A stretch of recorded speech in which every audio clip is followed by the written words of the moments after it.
Yes. Oh, we're recording. Okay. Welcome, right? Yeah. This is crazy.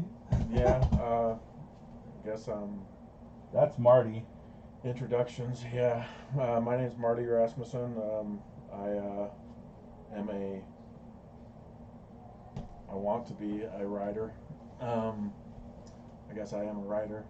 I want to be a published writer. But we're Not for you, back a line.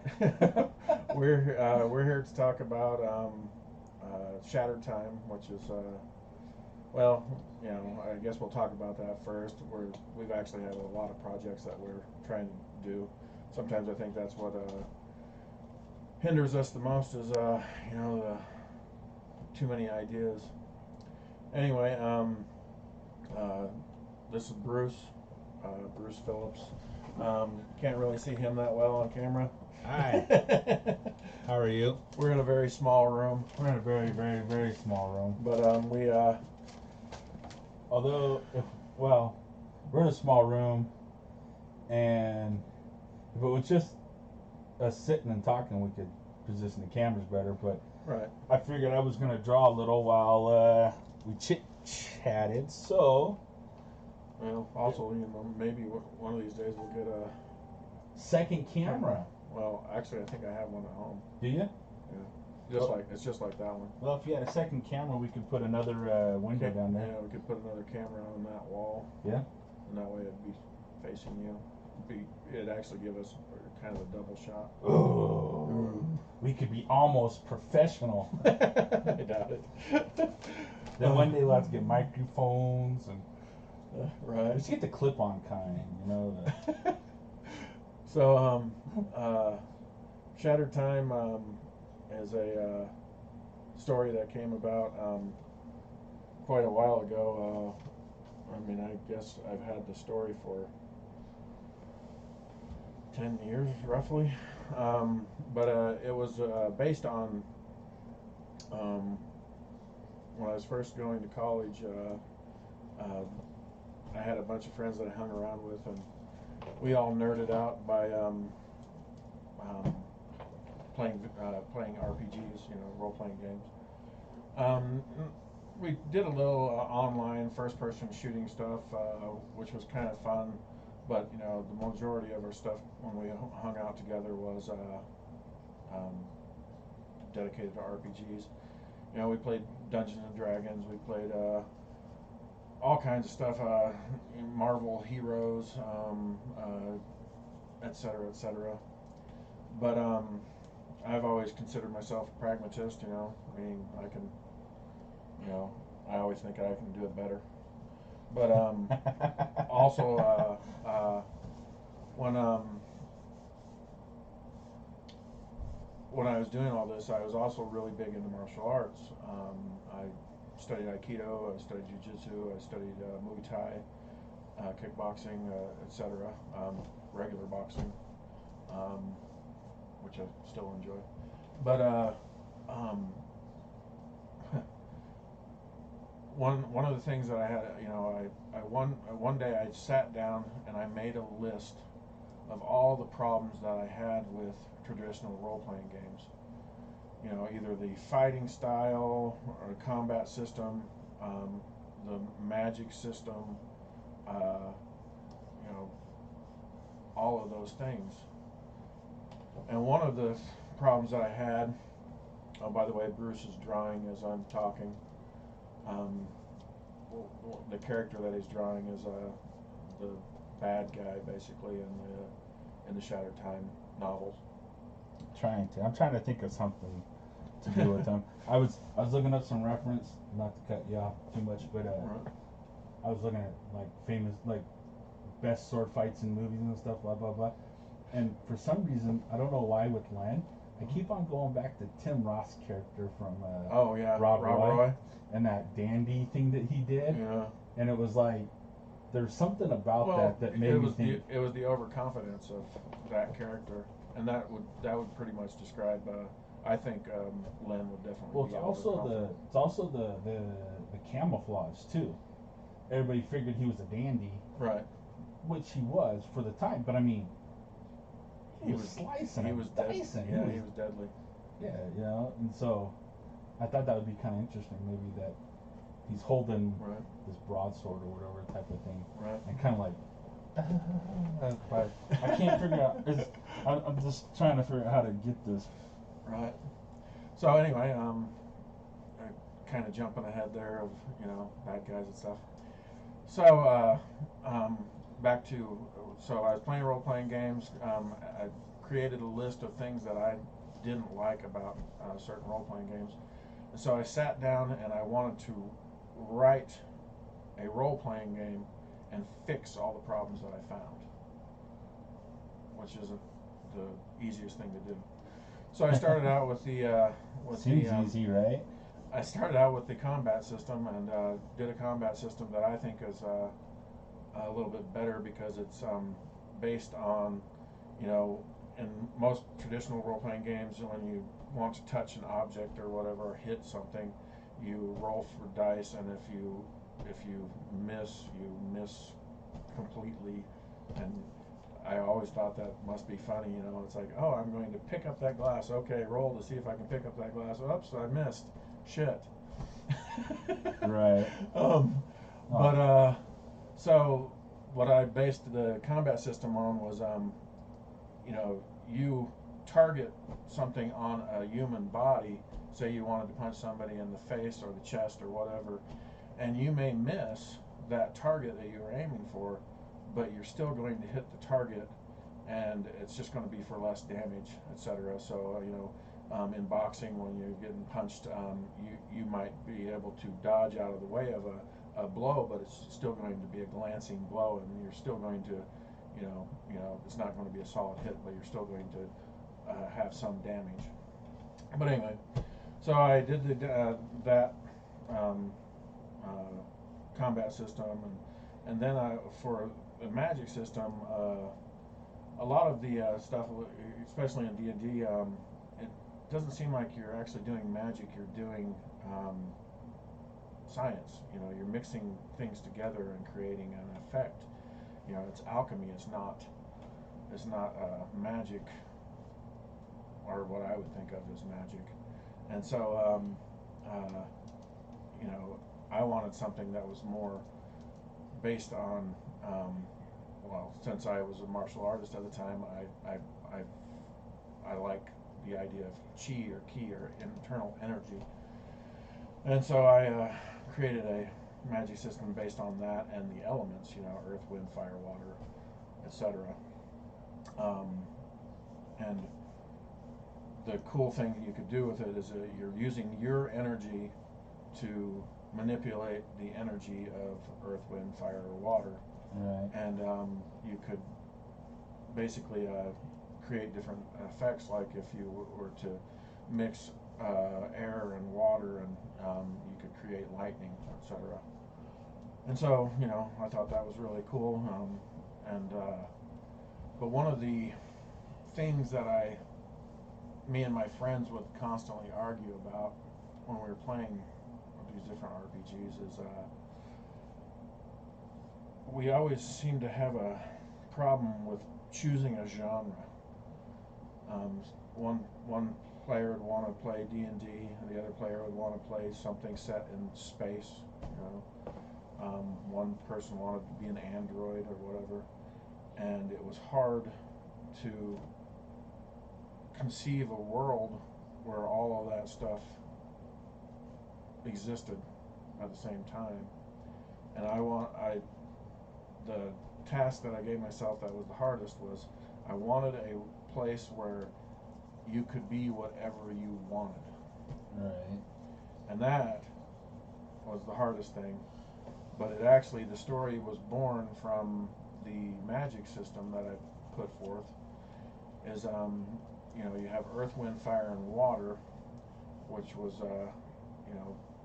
part of the thing. But I also created two more elements of life and death, and included those in my story because so I created a world where all points of time are possible. A world where every war from past, present, and future exist on one planet. And the idea is that there was the ultimate bad guy, which Bruce is drawing, Lynn, who, using magic, was able to create this world where all of these, where time is basically split or shattered, and all of these wars were together. So,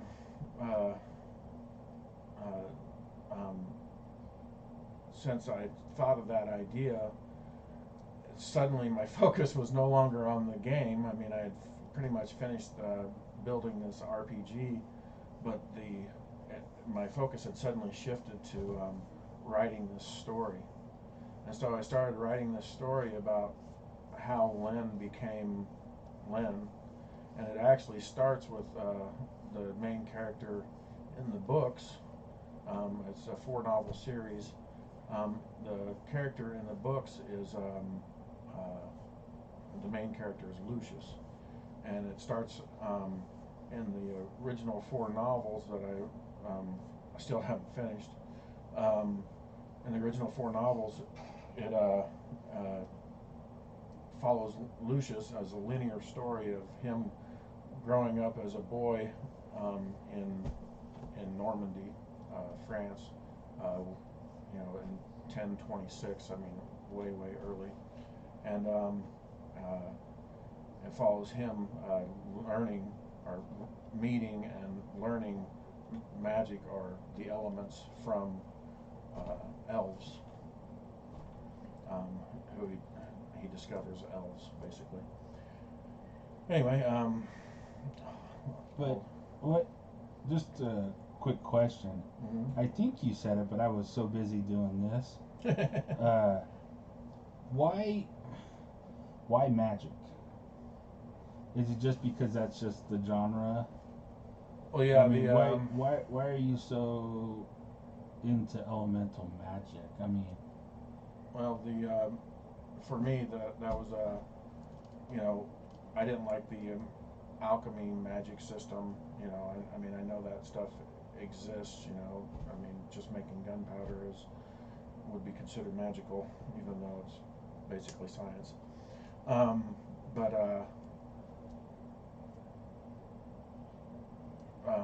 the reason that I like the internal or the using energies to manipulate the elements is because of my martial arts background.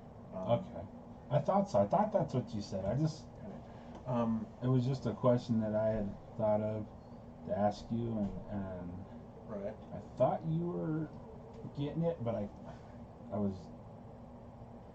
just got a sorry about text. that. All right, we're back. We're back. Can I put on? So I, like I said, I created a story basically to explain why the world exists the way it would exist, where all these wars, past, present, and future, existed on one planet. And basically it was all based on this one bad guy. Name was Lynn. I just picked the name out of a hat. Don't ask me. So Lynn, in the story, discovers an element that he calls the death element, and it allows him to basically capture the spirit or energy of the dying person, and he can do things with that energy. Also in the book, the life element is basically a person's ability to heal someone else, and the way that works is it's kind of the way I wrote it is the body will protect itself, so you just can't go up and grab somebody's energy and start using it against them. You can, because the body naturally protects itself. But if you were to if somebody was hurt, if it was to tell them that there was a larger power at work, and that if they worked together, they could both of you could concentrate and heal their wound. So that's basically how the life element works. It's magic users in the book can heal themselves easily, but to heal another person is at one point was considered crazy. Because in the book, like all great novels or sagas, there's a prophecy, and in the first book, the bad guys in the book are a group of characters I call the Wood Watchers, which are elves. After Lucius makes it to the Elven Kingdom to learn how to do magic, he runs into these Wood Watchers, and the Wood Watchers have a prophecy that God, I should have wrote it down, so I do it word for word. But anyway, prophecy basically says a man of two races will bring together the elements of life and death and create a world of war where all wars, past, present, and future, consume the earth. Something like that. And so it's not a good prophecy. No. And so the Wood Watchers, they're a group of elves, and their society or whatever, in their world, humans are rare, and nobody would ever think about teaching humans the elements, and that's mostly because they're scared of what the Wood Watchers would say, because part of the prophecy says a man of two races, and so they don't like any other race to know how to use the elements. But their prophecy isn't really looked upon with that much credence, because the elements of life and death at that point don't even exist. Nobody even knows what that means. So what's a life element? What's a death element? Well, That just doesn't make any sense. Old kooky people too now, aren't they? Because the elements back then were just wood, air, fire, and water. So anyway, or earth, wind, fire, and water. So that's basically So this is pretty much disco story, right? disco. Yeah, this is Earth, Wind, Fire. So this is. Oh, sorry. Sorry. That was bad. So we did grow up in the 70s. Yeah. So the where was I? So Lynn, after he discovers the death element, he is able to start doing some experiments on using that energy and combining it with different things, to create different effects, just like like I said, how to create lightning when you mix water and air together. And so he was able to basically use that energy to basically do some horrible things, like he can reanimate the dead, and he can basically touch somebody and cause them to start rotting, all that kind of disgusting stuff. He can create clouds of just sickness, basically. And so he just sounds peachy. Yeah, and he keeps on getting all his power from when people die. He keeps on just absorbing their essence, and becoming more and more powerful. And then he finally does this one experiment where he has a volunteer who he's trying to heal, and so he's going through and telling them to trust in God, basically, and that we can heal.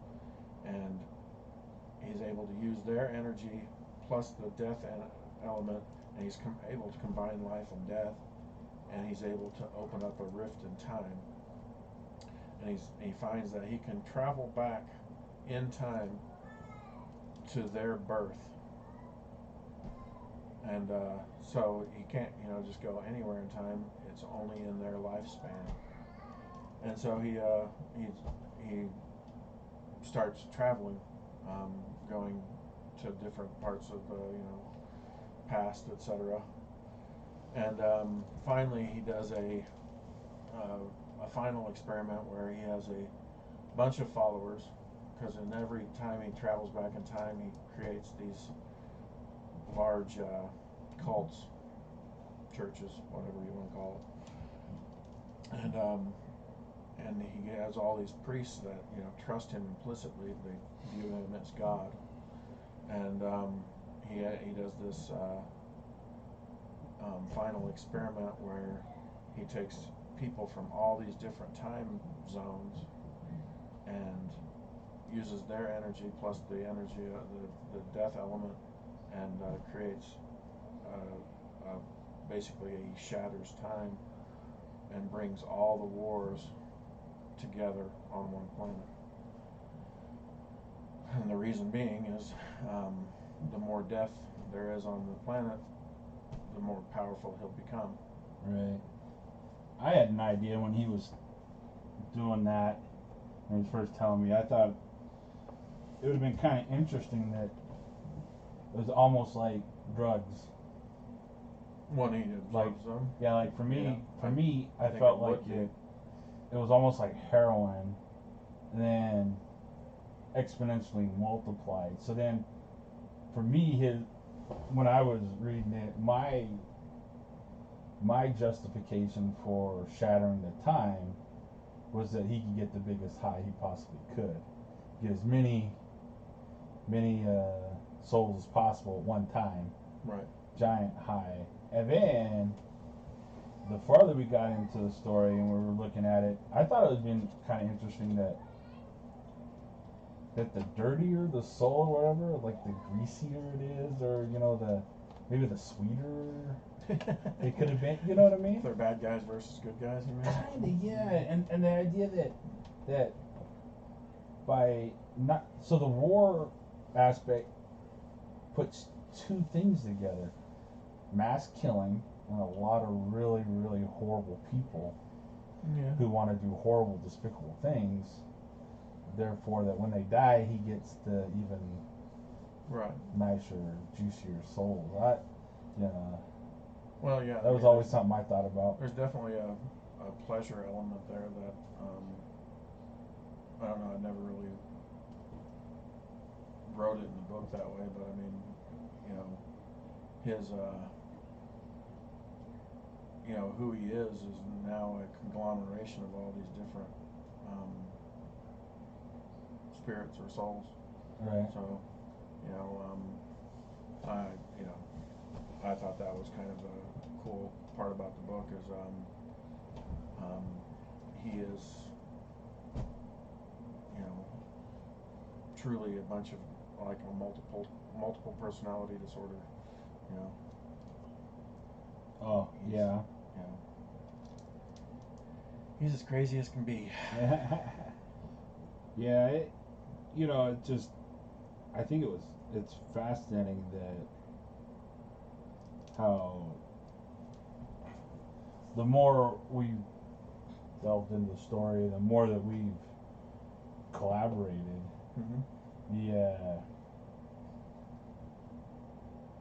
I see it a lot differently.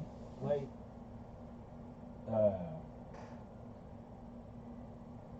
I remember one time I pitched him a story idea for extending it, like how to extend the book even bigger.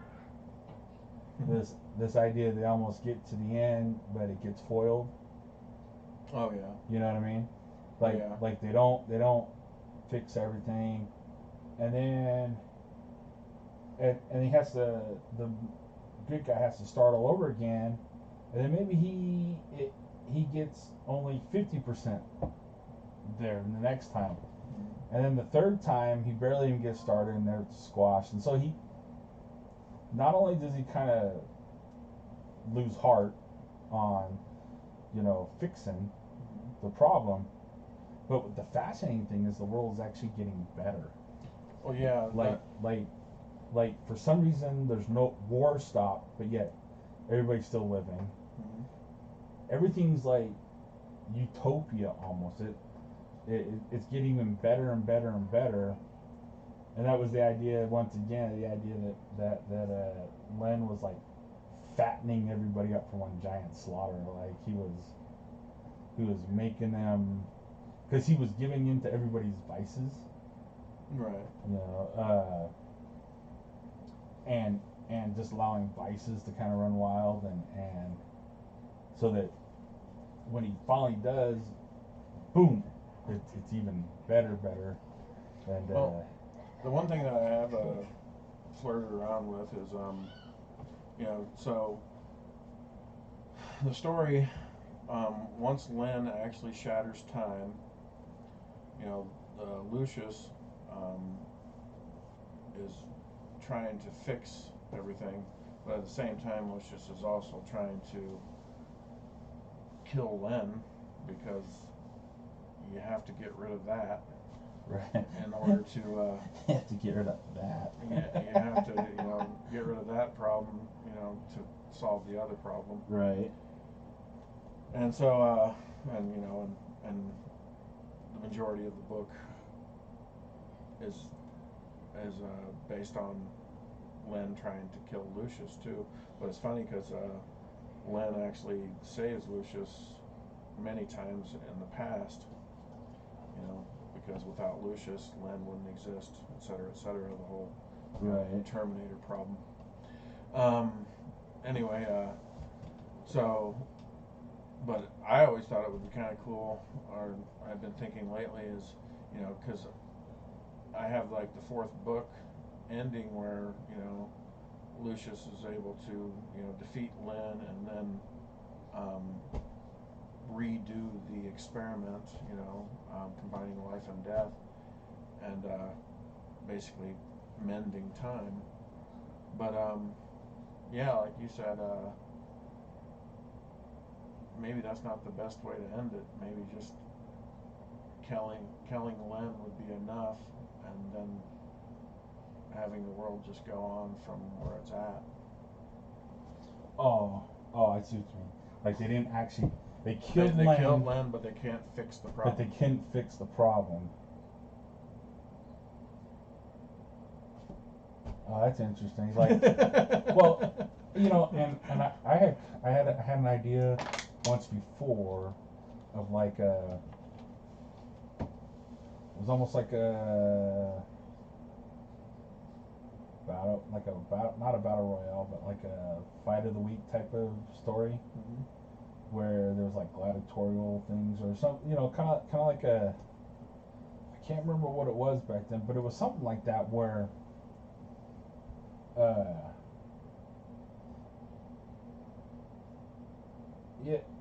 is he still trying to fix things? I mean, because you could almost like they killed Len, they didn't fix it, boom boom boom, and then the aliens show up. Well, the aliens are part of. Well, but they could, but I mean then it's like, oh no, we're gonna lose to them. Now we gotta fix it, because it was always good. Why fix it? Everything was going pretty good, but now that threat's gonna, and then then if they actually fix it, they won't come. Right. At least not then, or for that reason, right? I know we're sounding like all over the place, and, right? And everybody's like going, "Who? What? Aliens now? What? Where?" But I mean, we don't want to just like spoil the whole story, but well, I mean, that's just it. I mean, I don't mind spoiling the whole story, but the thing is it's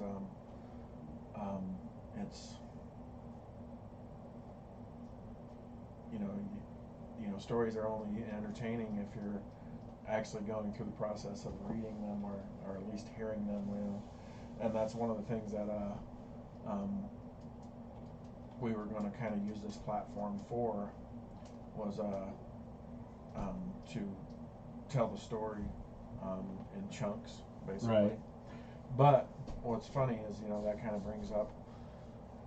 So I wrote this story based on an RPG game while I was in, the first years of college or whatever. So why did, was Bruce one of the nerds I was playing role-playing games with? No.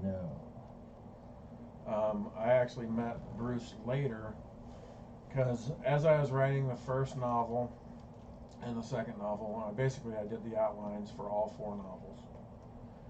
Outlines, very important. If you've never written anything, I'd say that is the number one thing that you need. You need to have a beginning, you need to have an end, you need to have an idea of all that kind of stuff.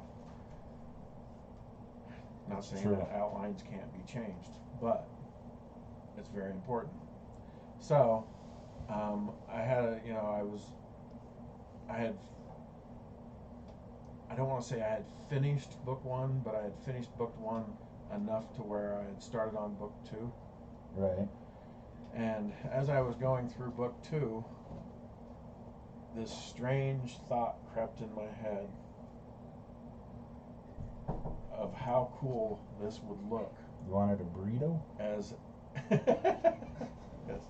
yes, it was suddenly overwhelming desire for a burrito. No, I thought it would be really cool to see this as a graphic novel. Right.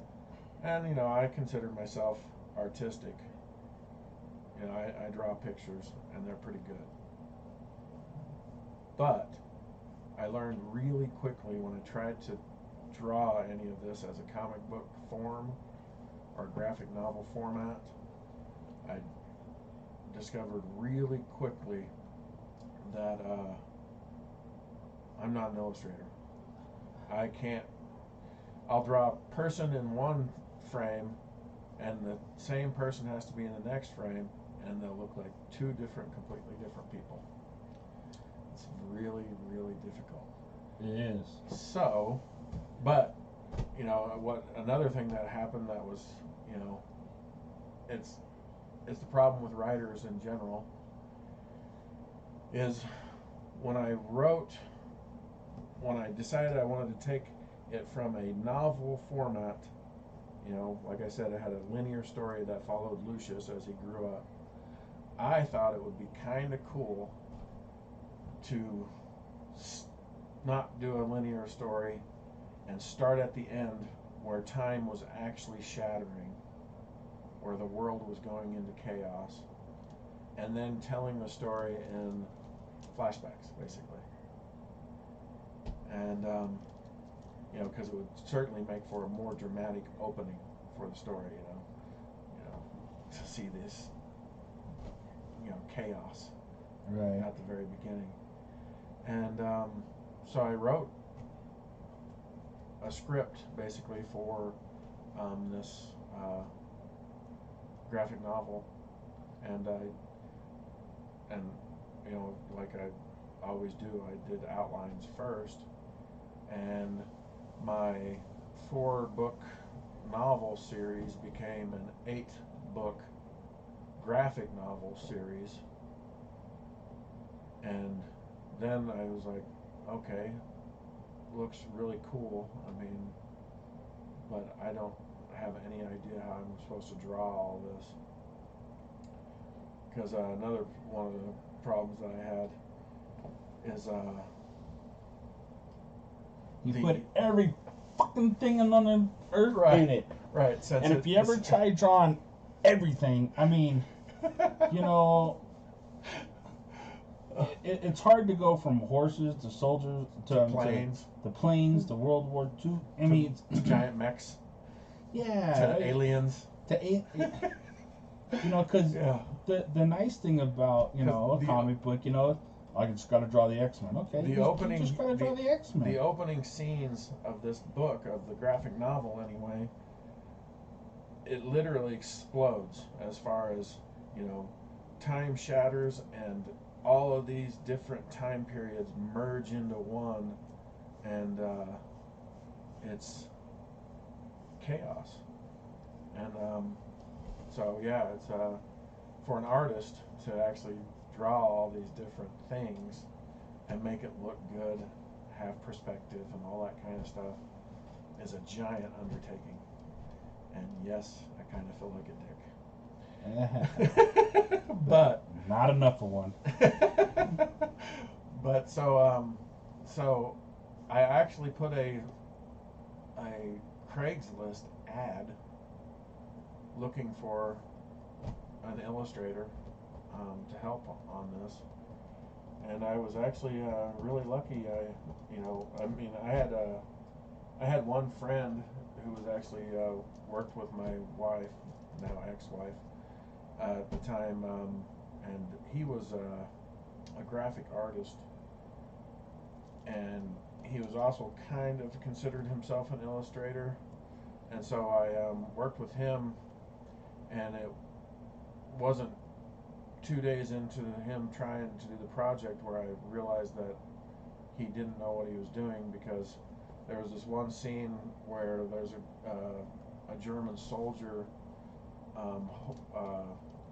about to open up fire on somebody with basically the early M60, a belt-fed machine gun, and so he's laying down in a prone position and looking down the sights of the gun, and the way he drew it, the gun was in the wrong arm, and he didn't look right, and it was not good at all. And so I was like, okay, I need to find somebody. So I put in a Craigslist ad, and most people just ignored it. But yeah, Bruce actually answered that ad.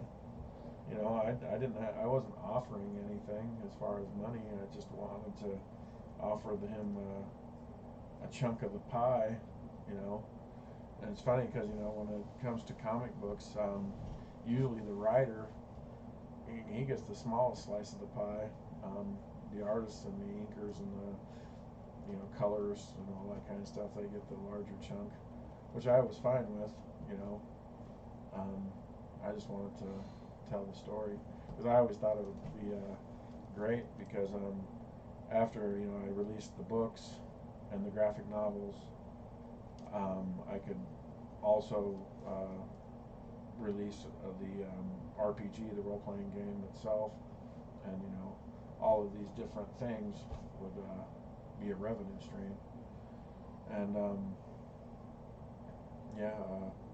and then you start thinking about if it takes off, the revenue streams after that, because I always, like he was just saying, he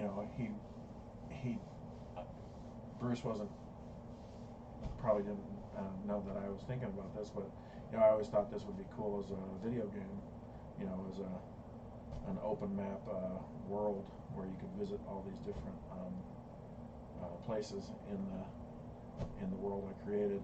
But also I thought it would be cool because each of these characters, because you got aliens and androids and all these different things they can be, and magic users and elves and centaurs and you name it, those characters are in there, dwarves, etc.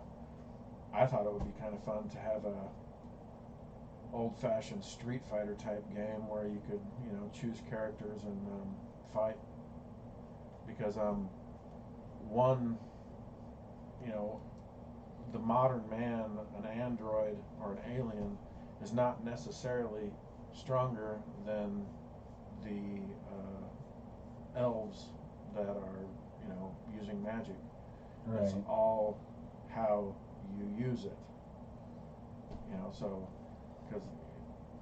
and that's one of the things that I, in the graphic novel, in the very beginning scenes, you see Lucius and some, I call them the Elemental Knights. You see them in the very beginning, and they get ambushed by a squad of Nazis, and they're being fired upon, and they've never even heard a gun before.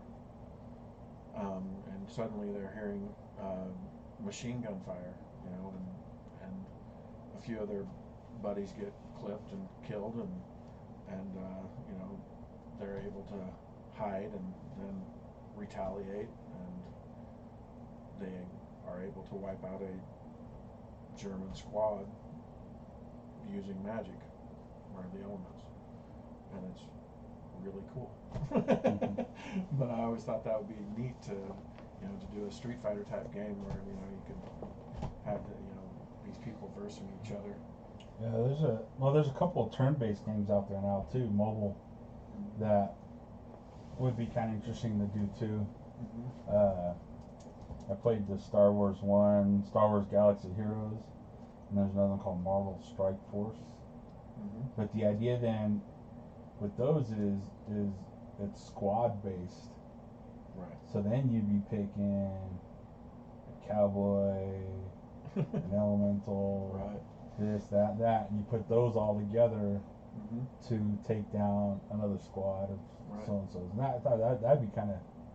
Because I mean, if the world continues on, Len dies and we can't fix it, and it continues on, you'd have all of these genres kind of conglomerating together, and you'd have cowboys that are augmented with androids, prosthetics and stuff like that, who could also make pillars of earth shoot out of the ground. A bunch of cowboys running around bare feet. Why? I know. I drew this concept of Lucius a long time ago when we first started, and I think it's over here.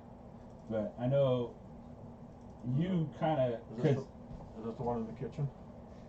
No. I drew this, and Marty kind of looked at it because at the time, I mean, the story really has morphed. I mean, what he's talking about right now is stuff that I tried talking a long time about, and he's like, that's not how the story goes. But let's see here. Is it in here? No. Okay, this is an old. This is an old version of it. This is my artwork from way too long ago. Can they see that? Yeah, they should be able to. It should be up. Oh no! Oh, there it is on the side. There we go. But I still like the old this stuff. This is World War II. British Spitfires running into a mech, and I've changed that mech quite a bit since then. But we sent out. I thought this was. Oh wow, this says a lot more in it. Yeah. Oh, this is what we did that one night. I drawn all this stuff out, and then I came over to his house and we put it together. Yeah, I drew it all. Like on 8.5 by 11 piece of paper. Yeah. And because I was like, let me just get the scenes down, the idea of it, instead of. So I was really rough at the time. I was really having a. I was really new at sequential art. My sequential art wasn't very good, and. So this kind of doesn't flow very good, but we made these packets that I thought was here that we sent out to publishers at the time. Yeah. To get picked up. Concept art pages. Maybe this is it. Oh, there it is. There we go. So here's a concept I did a long time ago of Lucius with a robotic arm, where he gets yeah, android prosthetics, um, which is still possible, and but not. and my idea was that they were organic, so it's there, so that he could still transfer the magic through him, and then the idea that he is whipping when. I mean, he's whipping at an android speed. I mean, like, that fight should be magical. I mean, Well, him, and then if Len was augmented, I mean, and here's an idea Len could definitely be. and here's Len up here, the idea that I had for him, But and do the same thing. I guess with we him. should kind of this story. I guess we should tell everybody that's watching. There's rules. Just rules. Because I you know, like anything else in a story, there's basically rules. When you create a universe like I've created, you know, just like in Marvel, there's rules, and you know, any other universe you can think of, there's rules. Anyway, the rules in this one is. Who is that? Oh, that is Izzy too, huh? For the elemental magician, or the elemental knight, or whatever, you know, they call themselves, the magic user, they have to be in contact with the element in order to affect it. Oh, yeah. So, one of the rules, that's one of the rules, is they have to be in contact with the element. So, it creates a interesting story because you can always spot a magic user because they'll have bare feet. Right. So. And that's so they can be in contact with the ground. They're always in contact with the air. You know, they'll. The magic users also, one of the things that they'll usually carry around with them is you'll see them with a necklace, and then on the end of the necklace is a glowing piece of burning coal. Right. So they're always in contact with fire, and you know, water. You know, they could carry around a bag of water, or they can just, you know, get the moisture from the air, etc. So here's a. So that's. I actually have this picture hanging up in my. Our hero that I did called. This is Lucius. Yep. And so he's in these nice robes and everything, but if you look down at his foot down here, it's bare. His bare foot. Mm-hmm. Yeah. In fact, I drew way back in the day this concept, the Len that I did. I love the idea of him wearing these gauntlets. And he was like, well, he has to be touching air. So the idea is there's no glove underneath the gauntlet. Right. Usually they wear gloves underneath the gauntlets. Mm-hmm. But his doesn't have air, but he still gets to have the razor talons at the end. Yep. I thought that was kind of a. Yeah, he's still barefoot. Yeah, and he's still barefoot. Where's the? But yeah, so still barefoot down here. So yeah, like when I was creating the universe, the story and stuff, you know, I think that's important to have these basically rules.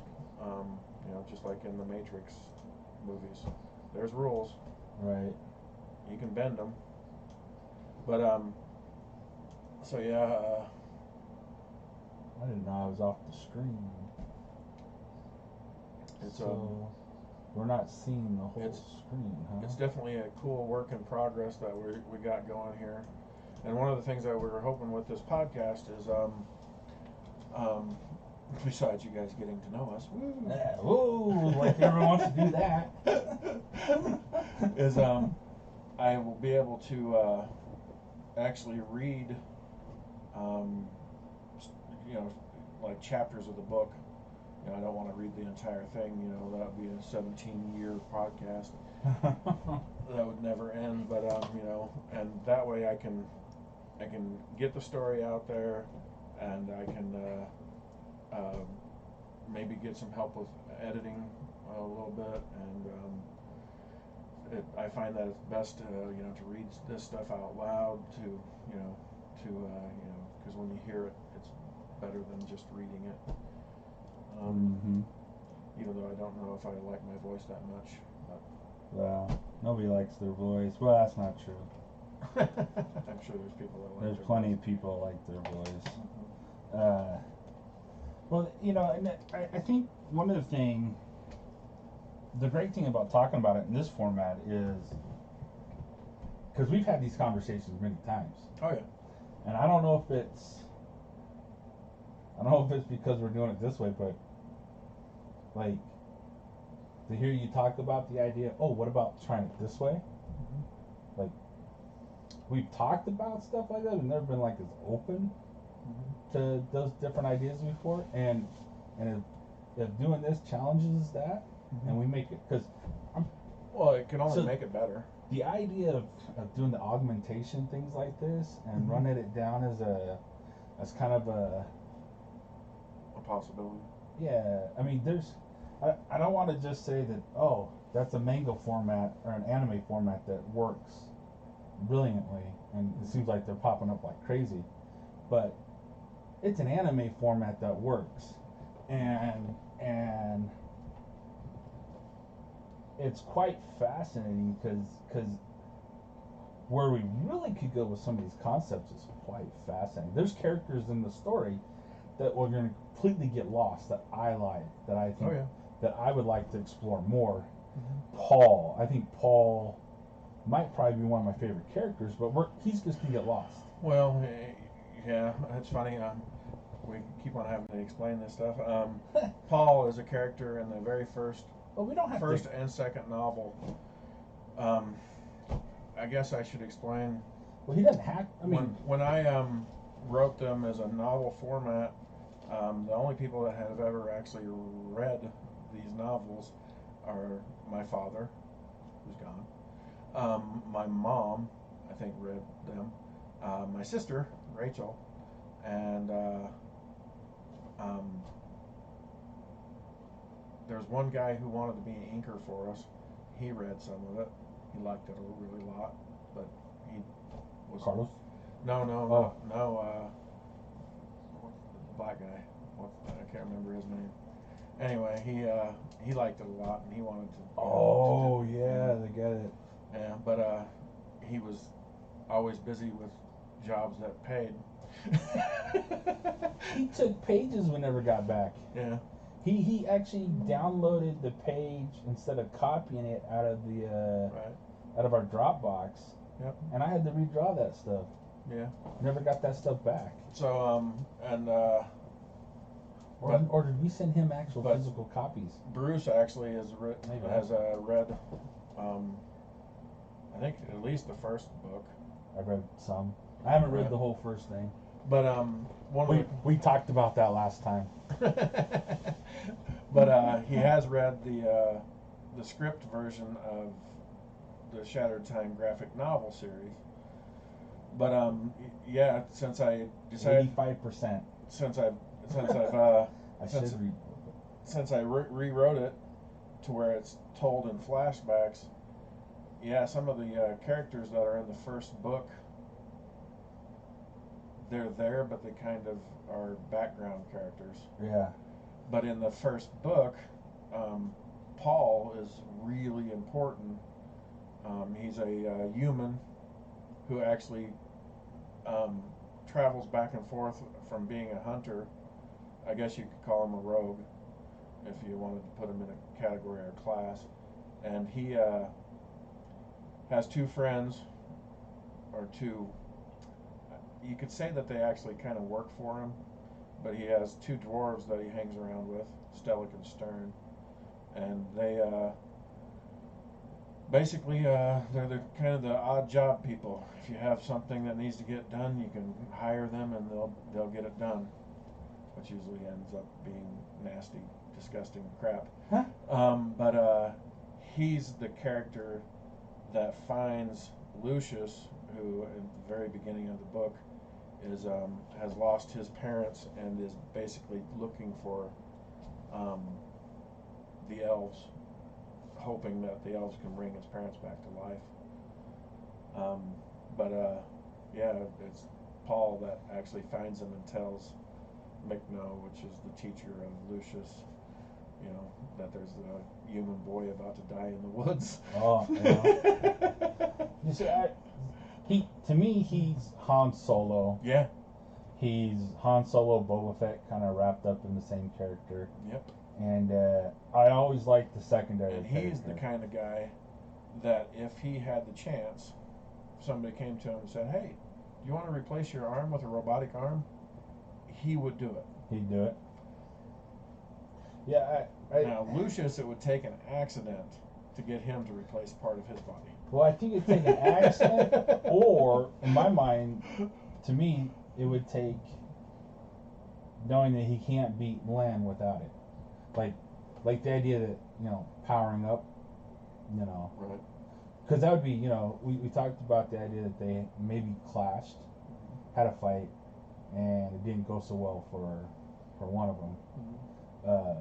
And that could be an interesting thing. They got in a fight and you realize, whoa, something, especially magically. Well, you yeah, know. they did fight, and Lucius did lose. And that's why at the end, when Lin changes the rules Right. of what they're gonna fight about, Right. it's like almost he second guessed himself to the point where it actually plays into Lucius's hands, especially with the augmentation. If he augmented himself, you know what I mean? Because Yeah. he really wouldn't think that would make a difference. But Right. yeah, I did that concept art of him after playing Deus Ex, human extinction event, whatever the game. Mm-hmm. I was all into that for a while. Is that just Is that on Xbox? Yeah, you can play on Xbox and everything. I played on PC. I don't even know if I've heard of it. I'm sorry. It's an interesting game. I liked it. It's pretty cool. I love it's one of those games where I just stop and stare at stuff, look around because it's so gorgeous. Right. And they had this. They're in New Detroit, so it's Detroit, and then the city is double stacked. So there's actually a whole another platform above. Rich people. Kind of, yeah. And and then there's this whole sub story of that people are getting augmentations, and then there's a group of people who think that humans ought to be just left alone. Right. That augmentation is blasphemy for the most part type thing, and so that's what. Right. Because people are going way over the top with their augmentations, Right. Well, that's one of the reasons that in the first book, like I said, the bad guys in that first book are the ones that the ones that discovered the prophecy. I don't know if you say that they wrote it or whatever, but the Wood Watchers, in their mind, when you use the elemental magic, when you mess with earth, wind, fire, or water, they call it raping the planet, and so they don't use elemental magic. Not that they can't. Right. It's that they only use what is deemed internal magic.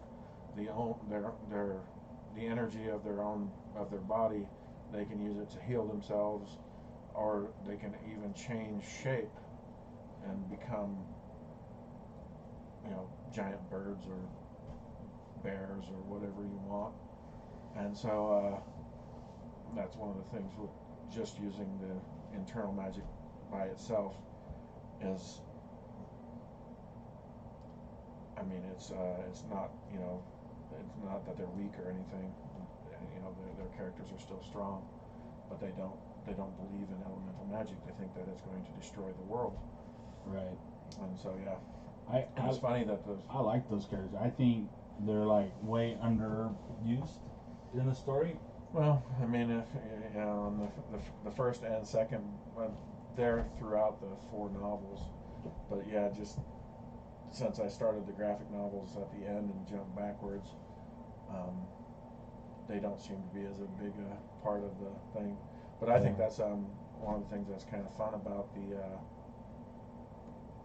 to doing this on multiple platforms. You know, as a novel, you know, as a linear story, you'll get to meet all of these different characters and stuff. And then as a graphic novel, the graphic novel is more like, you know, if the linear story is, you know, a nice, cool Steven Spielberg movie, the graphic novel is more like who's that one guy that did Transformers? Michael Bay. It's explosions and excitement and visually stimulating. That's the difference between the two stories. Right.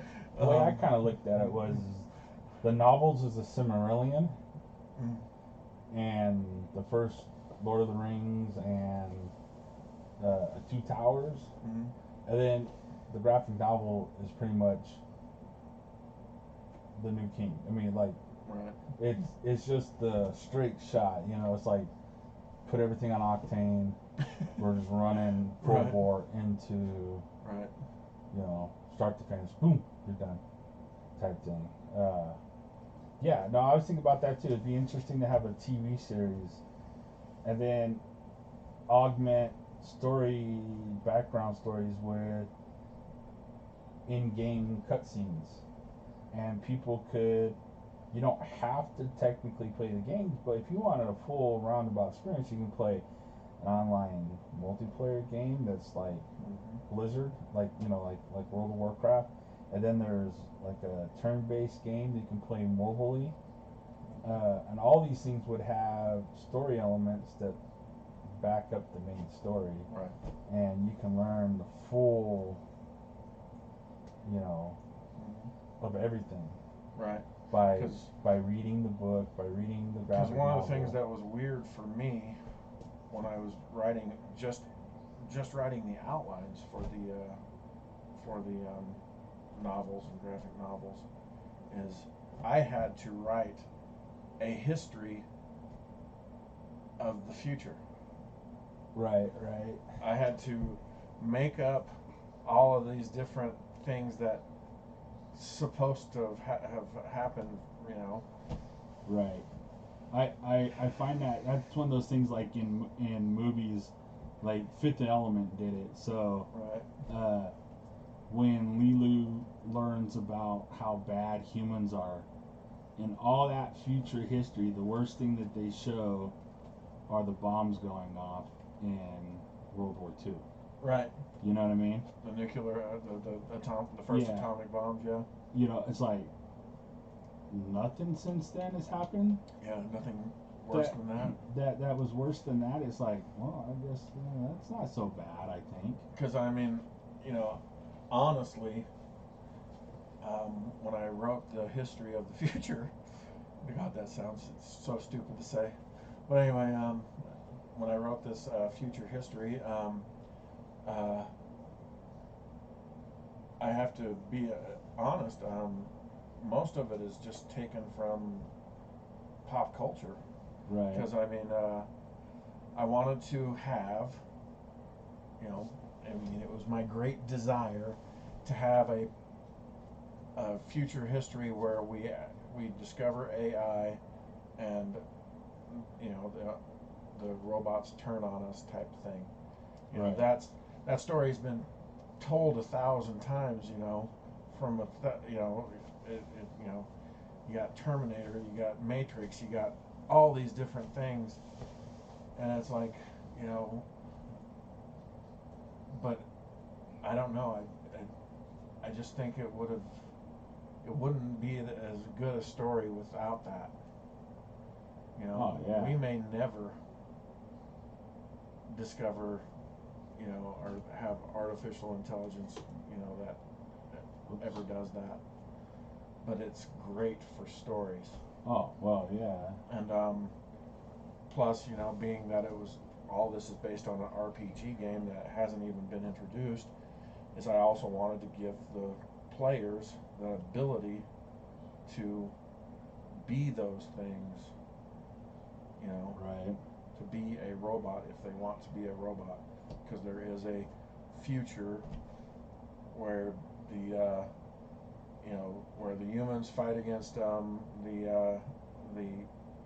robots, and then there's a long period of time where it's after this giant world war where we're fighting against we're fighting against the robots, and we think we've won. We've gone kind of underground, and then we start to come back out after we're sure that the fallout has cleared, and we discover that there's robot cities that are gigantic robot cities where the robots have basically taken over, and there's no humans at all, and they just go on with life.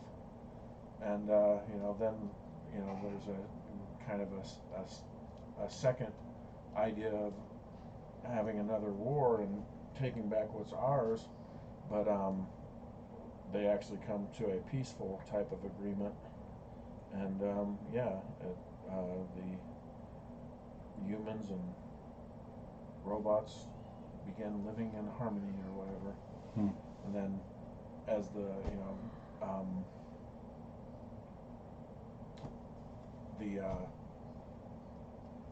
humans start augmenting different parts of their body and stuff like that, and there's parts of the world that are kind of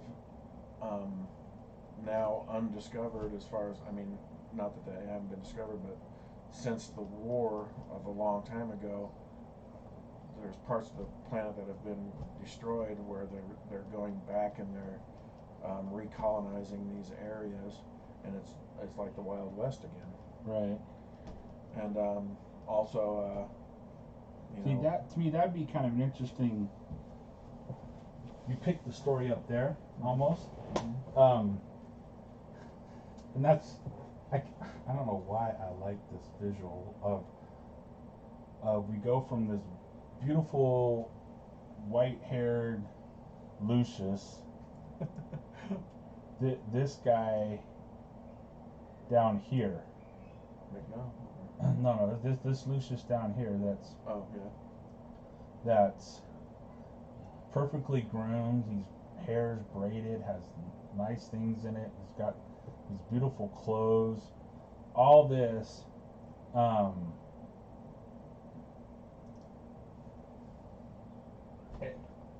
we see that, and then we see this rundown apartment, like in Barstow or something. I mean, I don't know why I think of Barstow. I just think of desert area, like Vegas. Right. Those nasty, the 2-story strip thing with the pool in the middle that's empty. Right. And somebody comes up and they bang on a screen door. Then the door's open, and he comes walking around the corner in a stained bathrobe and like boxer shorts and a undershirt. Wife beater. Yeah, but and that has like coffee stain on he's just got stubble, his beard's gone, his head's been shorn, he's got short hair, and he just kind of looks up, and you're like, holy crap, how did we go from this right. to that, and what's the world they're living in now? Right. And they have to convince that guy that he once was the guy that was going to save the world, and he can do it again. And he's like, yeah, right, screw you. Or, not screw you, but he's like, come on, we tried it, it didn't work. Type thing, and they have to convince him, like, no, we have to do it this time, otherwise we're really going to be lost, or something, and that's the call, that's their call, his call to adventure then for this story. But yeah, I mean, the future, like I said, I've borrowed a lot of stuff, and then I've as far as the history of the future, that I've also at one point since humans are and robots are living in harmony, relative harmony, they aliens eventually show up, and Yeah, we found and everything. they're a whole different bad. Right. And so, it's like I said, I wanted to create a world where people could literally be anything. Hmm. Yeah. I And I think I succeeded. I think so. I I want to see that more. I think than the graphic novel that we were working on.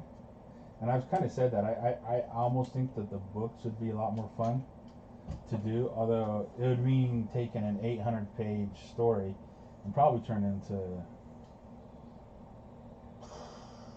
2,400. It'd be giant. Yeah. Uh,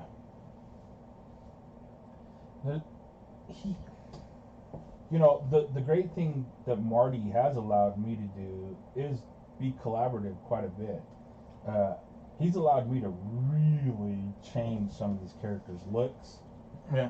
I mean, he allowed me to change looks. He allowed me to swap genders if I wanted to at some points. He allowed me Yeah. to. Well, it's funny because I'll tell you, there's a scene. Do you need to point that at you more? Oh The no. fan? There's a scene where I've already talked about this a little bit, where Lucius and the Elemental Knights. There's like 6 of them, I think. Anyway, No, they're there's 11. Oh wait. Oh, this one. this scene. Oh, Yeah. that scene. They're riding on horses. They've just discovered a diary that was written by Len, and they have to get this diary back to the king to show him what the heck's going on, because Len has been missing, and they were given the task of going to find him. And so they didn't find him, and so they're riding their horses, and all of a sudden, automatic machine gun fire starts coming in on them. It's 11. Trust me, I had to draw them all. And so they quite a few of them get shot off their horses, killed, etc. And quite a few others were able to duck behind their dead horses, and find some safety from the bullets that are whizzing at them. And the way that I wrote it in the script is there's a scene where one of the Elemental Knights takes his necklace that he has on, which is that glowing piece of coal that I talked about before, and he holds it in his hand, and he kind of his body kind of bursts into flames, where he is covered with this aura of flame basically, and he jumps out, and he the way I wrote it, there's a ring of fire that explodes away from him, and as the ring hits the bad guys that are approaching, the Nazis, they all burst into flame and die. Well, I wrote it that way, as a ring of fire, and Bruce changed it. Oh yeah. I always got to.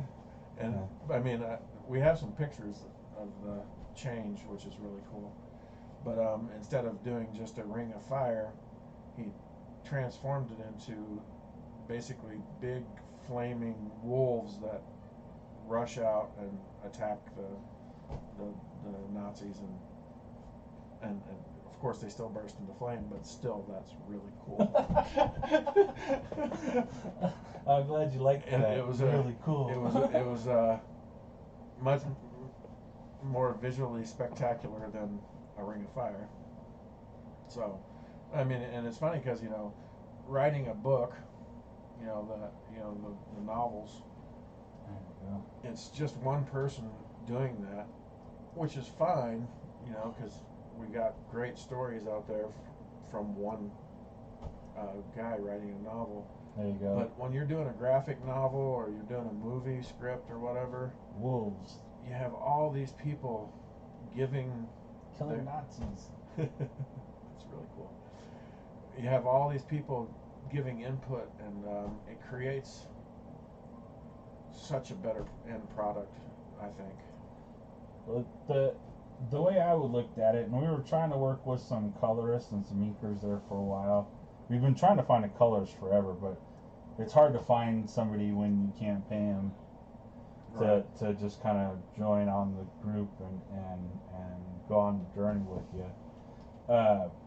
But my idea always has been is I think Marty should write something, and then he like plops the papers down at me and say, draw that. like challenge accepted, you know, and then I should draw something and then throw that at the inker and say, ink that. And then he should do that to the colorist, you know, color that, you know. I think the idea of layering it one on top of the other, instead of it just being, oh, I do colors or I just do the inks, it should be this whole idea of, you know, try to top that. See if you can top what I drew, or see if you can top what I wrote. You know, can you make it better than that? I mean, can you figure out how to make a 40-foot mech point a Gatling gun? It's funny because at a night, and he stands in front of him like the guy with the biggest cock in the world, like, and what? Right. You're gonna do what to me?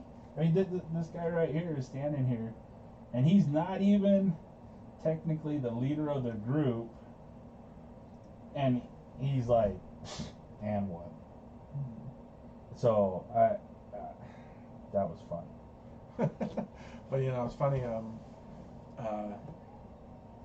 We've, like he said, we've been looking for a colorist for a while. And one of the reasons that a colorist is important to us also is in the book, and also in the graphic novel. I see Nazis with the machine gun. When somebody's learning, when somebody's learning the elements, when somebody's learning how to harness their own energy, I have a thing that we call the aura view. Just like in the Matrix, every once in a while Neo would look at the world and he would see the world of the Matrix, where he'd see that green stuff, you know, everywhere, and he was seeing the world as it truly is and not as it. And so the aura view is basically every person, you know, that you meet has their own aura, their own colors, etc. And that's the kind of thing I wanted to depict in a picture, where because there's one scene in the second book, in the second novel, when Garvin, he's the one who discovers the life element. He hears about an old woman out in the middle of nowhere, basically, who is blind, but she has the ability to heal people. And so, just to see what the heck is going on, Garvin uses his curiosity and goes out there to see what he can see. And since he is trained in the elements and trained how to see an aura, etc., when you meet somebody that actually is trained, their aura is much bigger than a person's normal aura, which is just a kind of a shell on the outside of their body. It's huge, and the more powerful they become, the bigger their aura is. So when you are able to see somebody's aura and you see them for the first time, you can immediately tell that's a magic user, because their aura fills this room. And so he goes out into the woods and he finds this old woman, this blind old woman, who's being taken care of by the daughter. And when he gets there, he can see that the house is filled with this aura of hers, and he, at one point, he knocks on the door, and the daughter answers, and he basically asks to see the old lady, and the daughter's like, screw you, I don't know you, and the old woman says, stop, wait, and she has him come in because even though she's blind, she still has the ability to see people's aura, and his is huge. And so she has him come in, and she teaches him the way that she's able to heal people is basically having them believe in a higher power, whether it be God or whatever, and working together, they're able to use both your own energy plus the energy of the healer to heal. And so that's where the life element's discovered, etc. But visually, I always wanted to see that in a comic book form, so you could see those colors. And I wanted to, when there was a scene that was seen through the eyes of a magic user, and you see all the aura, I wanted that aura view to really pop off the page, just like bright and just ridiculously colorful. And we've actually gone back and forth to where we've actually said, maybe we should do everything in the book black and white, and just have just those scenes where it's seen as an aura view in color. But I don't know. I sometimes still think it would be cool to have the whole thing in color, just the aura view even more bright and intense. Like I said, work in progress. Right. So. But yeah, I was just sitting there thinking,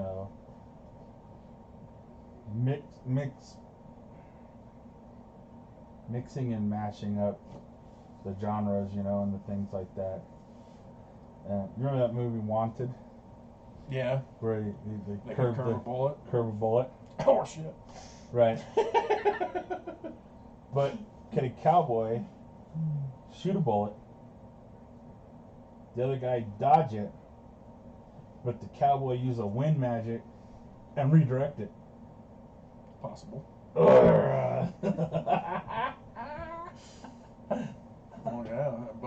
Well, I mean, even more exciting is he could fire his gun, and as the fireball went out, he could grab that fireball, make it 7 times bigger, and just engulf the entire person in a huge big flame. he could. But yeah, it's funny. I mean, there's things like that I don't think we ever thought about doing. That, Well, yeah. well, at least I never thought about. That seems crazy. I mean, the type of battles you'd have to. You'd really have to. Well, that's why a lot of that script at the very end, where it just says battle, battle, battle, battle, battle, battle, battle, battle, battle, Space battle, battle. space battle, Space battle. Space battle. battle, battle. Right.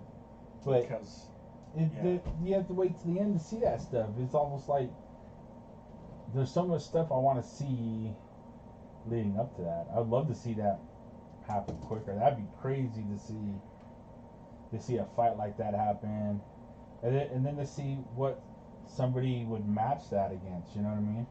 We talked about having bad guys that get morphed, and so you have that cowboy who can do stuff like that, fighting a werewolf that uses magic. How does that fight play out? Right. How does he spit the fireball at him, but then the wolf does something to dodge that or to counter it, and then how does he do something to play to his strengths? Right. It's like this battle royale type of story. It's all made right there. Just how do we Make it visually exciting. No, that's easy.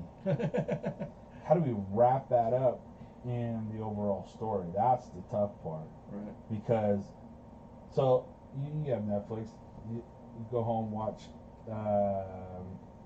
Kagan, fights. Just new. That's the name of the movie? Yeah, it's Kagan something. That's what it is. It's an anime. Oh. It's a series. It's like Street Fighter, but they're more MMA type of fighting style, obviously now. Right. And they do the same thing, you know. This guy can tap into this guy can tap into that, but they're all like based in. They're not like as like Naruto with bloodline this, bloodline that. There's a little bit of bloodline this and bloodline that, but not as major. But you know, tapping into chi, that this type of martial art got started somewhere else because the chi is different there, you know, or you know, just that they could, like, capoeira was different than the Cheeto and blah, blah, blah, blah. But I eat it. But I wouldn't want to just do another that. Right. But man, it almost seems like if those are peppered throughout the story. I know that in Naruto, the first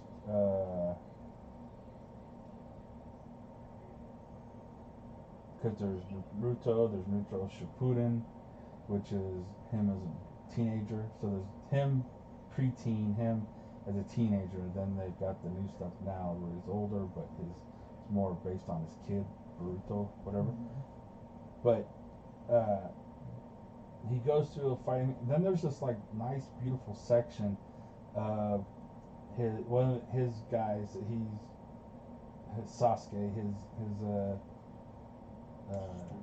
not student, his classmate. So they get broken up into teams of 3, and that's who they learn with. And he has his own agenda, and he wants to go and learn from this really bad person. And these guys come and take him. Well, they all go after him to bring him back. And the group that goes after him, one by one, gets peeled off. They're like, I'll take on this guy. Then this guy's like, I'll take on this guy. As we go, and then these epic battles of these kids fighting these much more experienced fighters. But it's just this. Oh, it's a beautiful experience. It's fun to watch these fights happen in this linear story of them trying to chase down and catch Sasuke. And it's like, how do we work that into what it is now? Right. You know, and I think we can, and I think we could do it without having to show the time breaking over and over. You know what I mean? I think we only need to show time breaking once. Right. Well, it's funny. In the first book, Mikno, who's the teacher of Lucius, and, one of the things that one of the problems that I was trying to fix when I was doing, making the RPG was, you can have 2 guys fight, and one guy wins, but if they were to fight again, the other guy will win. I'm of the opinion that it's not a matter of level, I don't know how to explain that. It's not a matter of being a higher level fighter or whatever. That's not part of my role playing game at all. It's about the player playing the RPG being able to think fast. I'm so dumb. I'm over there at the studio trying to move the picture around on my Right. I wanted to go higher. It was like, So, but you're right. There are so many things you can do with this, because like for instance, why would a guy be able to stand in front of a 40-foot mech and not seem to be scared at all? right. And the reason why is as if that mech starts to move forward, all he has to do is create a big crater in the ground and the mech falls into that. It's like the playing field, even, you know, on every level it's been leveled. The playing field is level. All of these characters, you know, I guess you know that was one of the problems I had with you know, the original RPG games, is you'd have these characters that are, you know, so far above your level that they flick you with their little finger and you're dead. I don't like that. I think that's horse shit. I mean, you know, yes, I don't have the ability to play NBA style basketball, but, you know, at the same time, you know, when it came down to a physical confrontation, you know, there's nothing to say that if I'm cheating, that I can't win in that fight. You know, I know he's 7'8", and he has hands the size that can pick up a basketball. I know that. But if I was to hit him in the leg with a baseball bat, I'm pretty sure it would break his frickin' leg. You know, and that's one of the things that I wanted to do in an RPG game that levels the playing field, so you don't run into a character, you know, oh, you just walked into a room and there's a, you know, a level 180 paladin in there. Now what do you do? It's like, I don't know, die. I mean, that's the option that you're fucking giving me, right? Yeah. That's what I'm gonna do, right? I'm just gonna fucking die. It's like, you know, no. I wanted it to be level. Okay, you walk into the room and there's that paladin there. Well, what do? It's much easier now. You just have to think quick. That's, you know, that's what I wanted the game to be based on, you know. And so yeah, all of these characters in the story, every one of them has the potential to be a super badass. You know, even some Eskimo in the middle of Alaska who doesn't even know any of this stuff going on. Once he learns, he can become a super badass. Well, that's cool.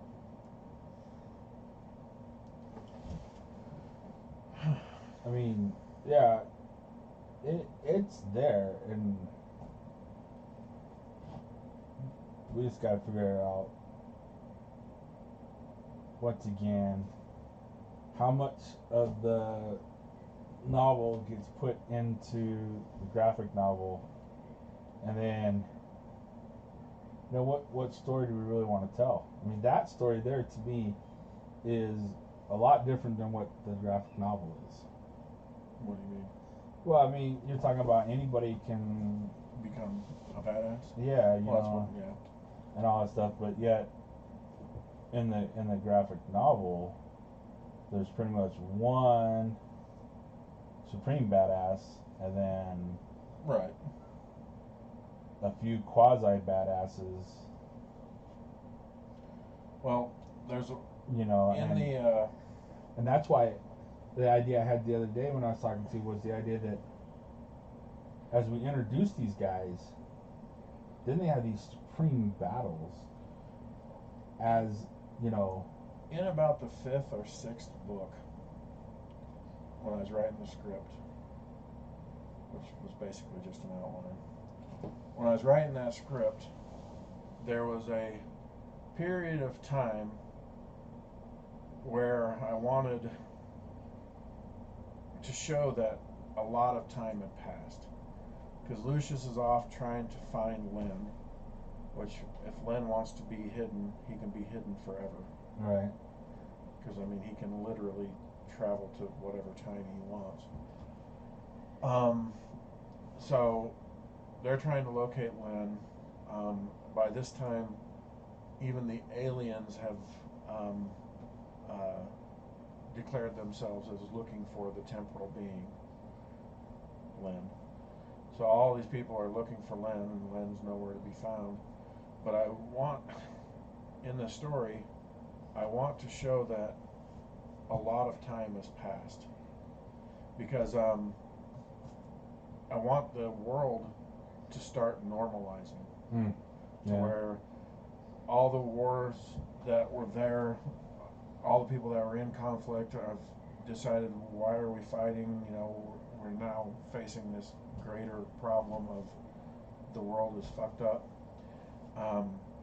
and you know everything starts to normalize, and that's when I wrote that one scene where a guy goes into a town, and the town is full of shapeshifters, and you know, and that would, you know, because I wanted to show that enough time had passed to where Lynn has had he has definitely had an effect on all the different people, and people are starting to choose sides. Mm.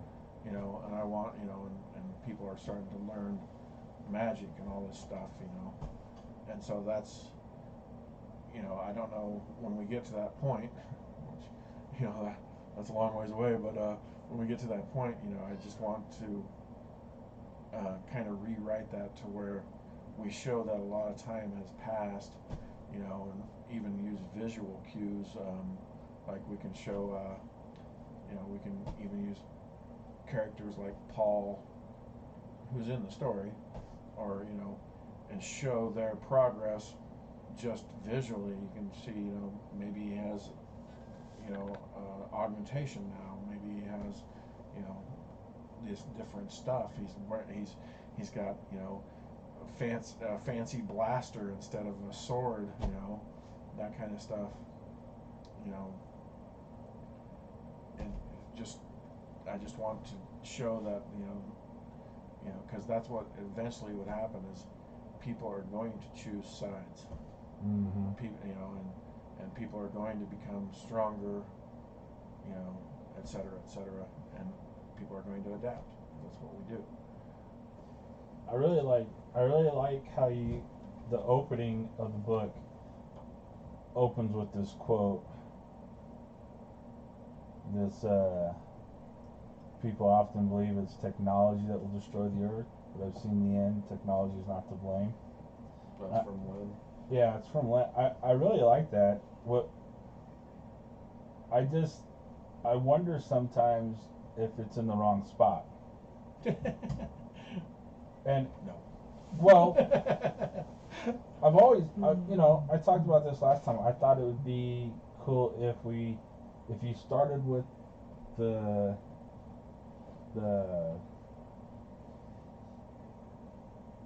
ceremony that broke time.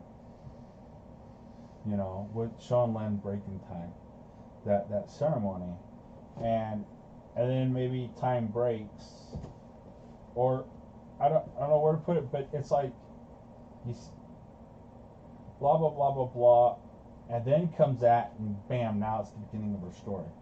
It's like the other stuff is prologue. So you want to? Oh, it's you want to? Is that a prologue or is that an epilogue? Epilogue's the end, I think. I think prologue. Prose. I think. I guess somebody's going to have to tell us that. But it's like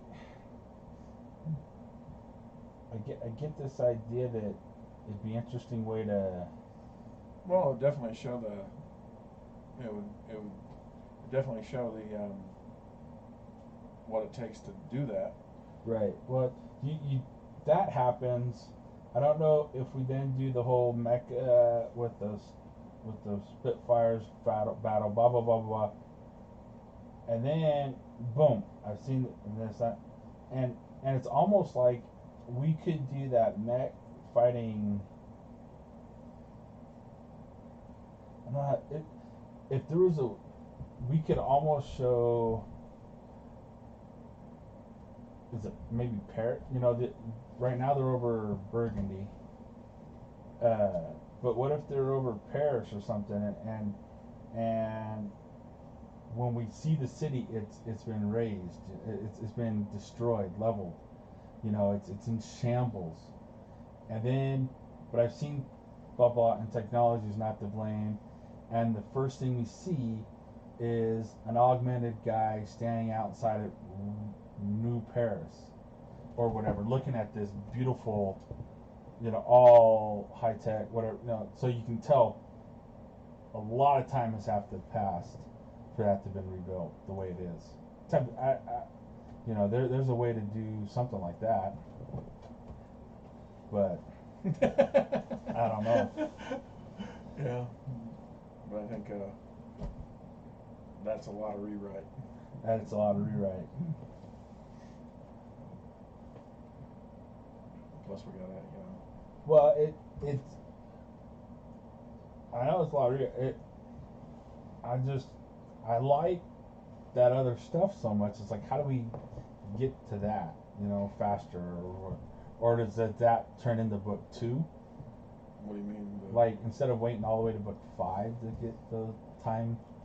Well, do we speed that up and bring that into book 1 2? and book 2. I mean, just like any other book, a lot of first books are just introduction of character. It's really not as much story. I mean, first Harry Potter is really just an introduction of all those different characters, and then it's not until the second book that you get to go on a journey with them. But but yeah, I mean,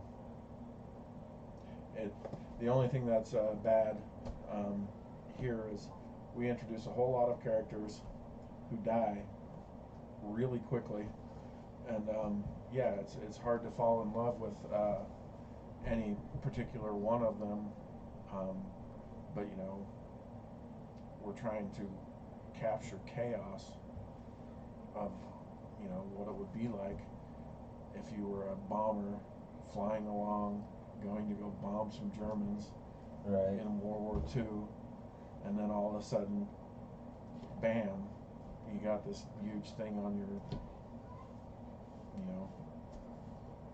or somebody radio's and said that there's something in front of you, then you don't even see it yet. But yeah, I mean,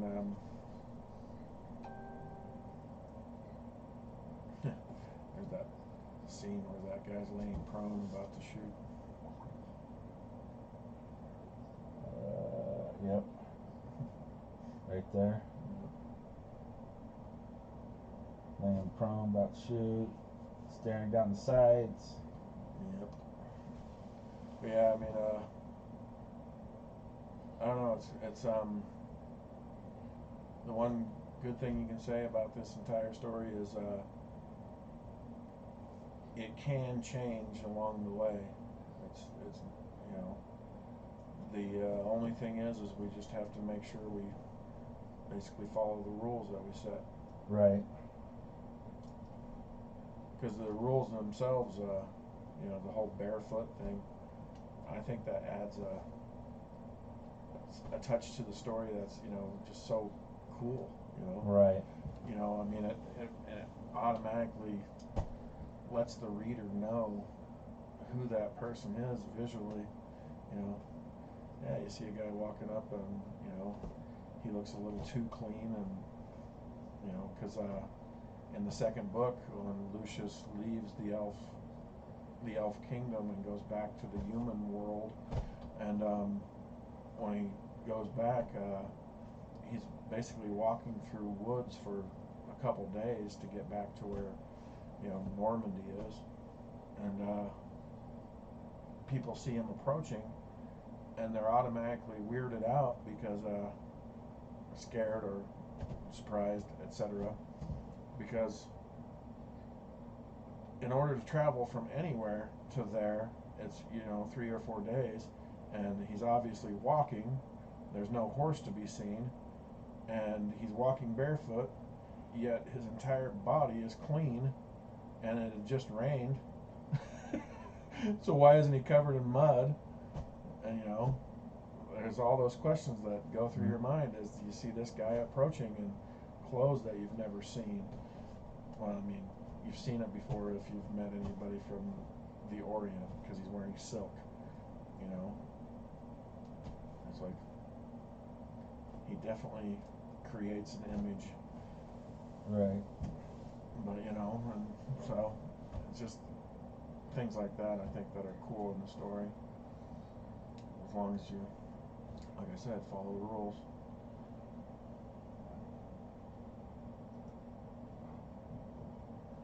Right.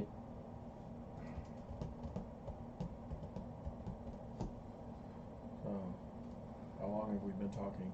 We started at 2:30.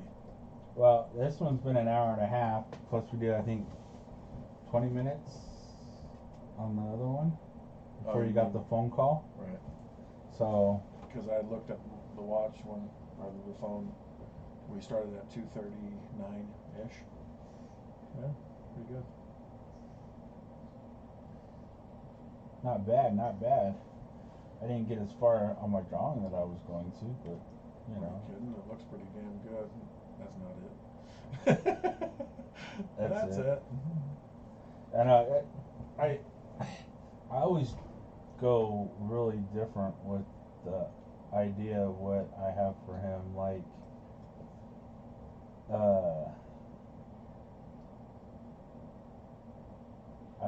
I don't know why I like putting him in a long skirt at the bottom. I think it. I don't know why. And then and then have it like all the way up to just mid belly, you know. The Hakama type thing. Yeah, something like that. And then put some armor around him.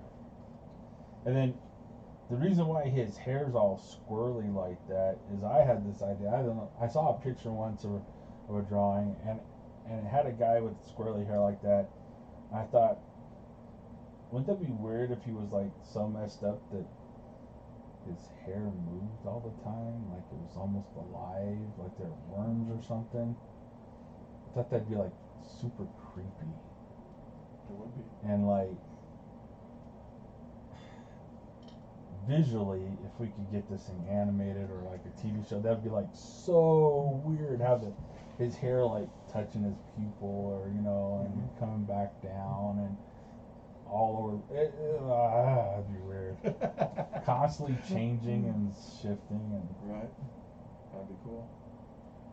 But yeah, I mean, once again, that would be. I should do this way. I mean, I would love to see all of that stuff happen. You know, I'd love to see it animated. I'd love to see. Except that didn't work either. But something like that. Like he's got a sword in the back too that you don't see coming. Yeah. He's gonna get you with bam bam. Yeah. But definitely it is it's a project. Oh, it's giant. Has so much potential. So fun.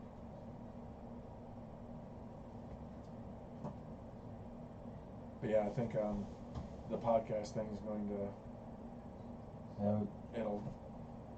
I think it'll definitely help us focus. You know. Right. Well. Especially if anybody actually fucking listens. Oh, I know. If anybody ever watches this, it'd be amazing. But that'd be something. Oh yeah. I mean, I streamed for quite a while on Twitch about a year and a half ago, before the baby came, and didn't have that many people listening to it. No, and I think it's also because it was Twitch versus YouTube. I think YouTube still has quite a few watchers. Well, it depends on what you're doing. Who will watch stupid stuff, you know, just because. Right. It's funny, I've started listening to Spotify more because Rogan's going to switch over to Spotify. Right. And he hasn't yet, but it's coming. And one of the things that I was looking for, because things that entertain me may not entertain other people, but I was on Spotify. I was searching anybody that had like short stories. I found this one that's called Bedtime Stories, and it's really entertaining. Huh. It's but I've burned through the whole damn thing now. Well, that's what's funny is you go through seasons after season, and you burn through it. There's a reason why you post on multiple platforms, because what's interesting is I know artists that were YouTube artists that are now transferring over to Twitch. Right. Because it's more free. Well, not just free, but the traffic's the same for that Right. over there, and I guess when you do get like a donation here, a donation there, and stuff like that, Twitch doesn't take as much and stuff like that. YouTube has, I think, take 30% of any type of super chat that you get. I don't know. Any type, yeah, and it's pretty steep. But I keep on listening to these different artists who are doing books, and they keep talking about the idea that the writer serves the artist and the artist serves the story type of an idea. And then, like this one guy said, the writing is what keeps people there, art's what sells it. Which is I think that's absolutely true. Which was a fascinating thing, and so I always have to, like, I'm always thinking about how to draw it, and so sometimes when I'm like, oh, we should do this, oh, we should do that, it's like I want to see the visual of it, right, more than I care about the story of it. So sometimes I want to jump the gun on things, like I talk about, I want to move that stuff up, but because I want to draw it. I mean, some of that stuff seems cool, and just going back and seeing some of these concepts that I had done. Just the little stuff that I had there on Len's leg down here, with, and then he's got like a tartan on type thing, and he's got a blaster on with the sword. Would he really do that? Who knows? But somebody might in the story. I mean, that could be a concept for somebody. Well, and it would be fun to have characters do like that. It'd be the one thing that's going to be cool about Len is where his real power comes from is he's traveled back in time, created all these different cults that are now traveling throughout history and changing and morphing and becoming bigger cults, or either dying out, but they've become established churches, cults, etc., and they just get bigger over time. And so by the time that cult catches up to where Len is now in the future, they would revere him as a god, and he would suddenly show up, and it would be like the second coming, and he would, now they worship him implicitly, and he can get them to do whatever he wants. So yeah, I mean, his power is infinite in that regard. Right. Because he's got a lot of followers. And that's what'd be weird. That'd be fun to almost create the cults almost like dojos to some extent. With fighting styles and stuff. Like they have looks and fighting styles that are specific to those. Yeah. And but these cults, it's funny because. And then to learn that they're all actually serving the same thing, but they don't think they are, but they are. Right. And all these cults, they know magic. Right. I mean, it might be just the high priests that know. Well, even if they don't, even if they're teaching them, but I mean, it's like, it's almost like how martial arts splintered so drastically that this dojo only taught tiger or whatever, right? And so they figured out how to manipulate magic to heighten tiger style. This one did magic to heighten crane style. This one did it for, and it almost be interesting that now there's these whole group of people out there, whatever, existing, and there are all these different dojos with all these different styles and looks to them, and that'd be kind of interesting.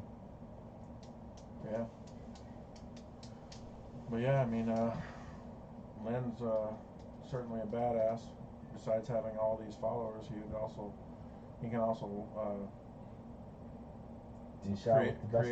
create a whole battlefield of zombies. I mean, he can basically raise the dead.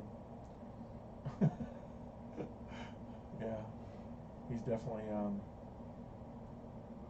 definitely a badass. Yeah, I like Lucius a lot.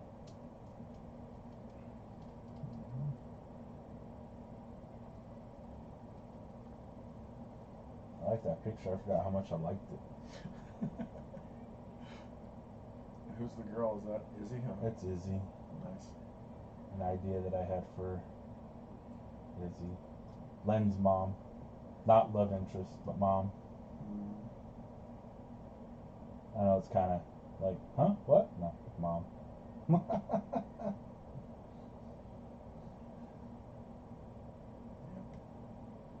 Yeah, I had kind of gone with this whole armor, and then I went away from it. It'd be fun to get back into it. It's the only bad part about it, obviously, is that it's a pain in the butt to draw. But you know, it's funny. But it looks so cool. But that is definitely originally when I was writing the script, if you remember, I didn't want to necessarily have a date. You know, like Germany, 1940, whatever. You know, I didn't want to do that. I wanted to have the characters, and I told you this. I wanted to have the characters dressed in the fashion of the day, and the reader, you know, because one of the things I hate is I hate talking down to readers, you know, and narrating everything to where it's, you know. But me, you're fine with. Anyway, but so you know, when we drew the pilots and the planes and stuff, we just you did the research to find, you know, pictures and stuff that were, you know, that were perfect, and that's what I wanted, and using that same thing, we can actually show a passage of time on the person, you know, because you know, Lucius is, you know, he starts out in silk robes when he first comes back from the elves, and then later, you know, you would, since he's hanging out with the people of Normandy and the people of England, he would be in their fashion. That was, yeah. So that's kind of like. And then later he would be in somebody else's fashion. Oh yeah. And by the end of this book, you never know. He could be augmented. He could be blah blah blah. Yeah. When we first see him here, you can see he's in robes there. Mm-hmm. And then we had this flashback scene. Well, yeah, here he is in his robes here fighting. This is the back of him. Where's a good shot of here's on. Oh, that's not the one I was thinking. Oh, here we go. Here we go. So there's him in his robes, right? Mm-hmm. That I did. It's like I wanted to, and then even still on top of that, I was thinking of, do those robes make him look, quote unquote, magical? You know what I mean? No. And I wanted to do something a little bit more, kind of, really to set him apart, like that you could look and say wizard. Well, as long as you don't put the sorting hat on top of his Well, head, yeah, fine. but I wanted to make his clothes a little more distinctive. Right. But what I did do though is we have this flashback scene here at the end, and I know he doesn't carry a sword. He might have. But what I thought would be interesting is if you see the buckle there, the buckle would carry the king's crest on it. Yeah, it would.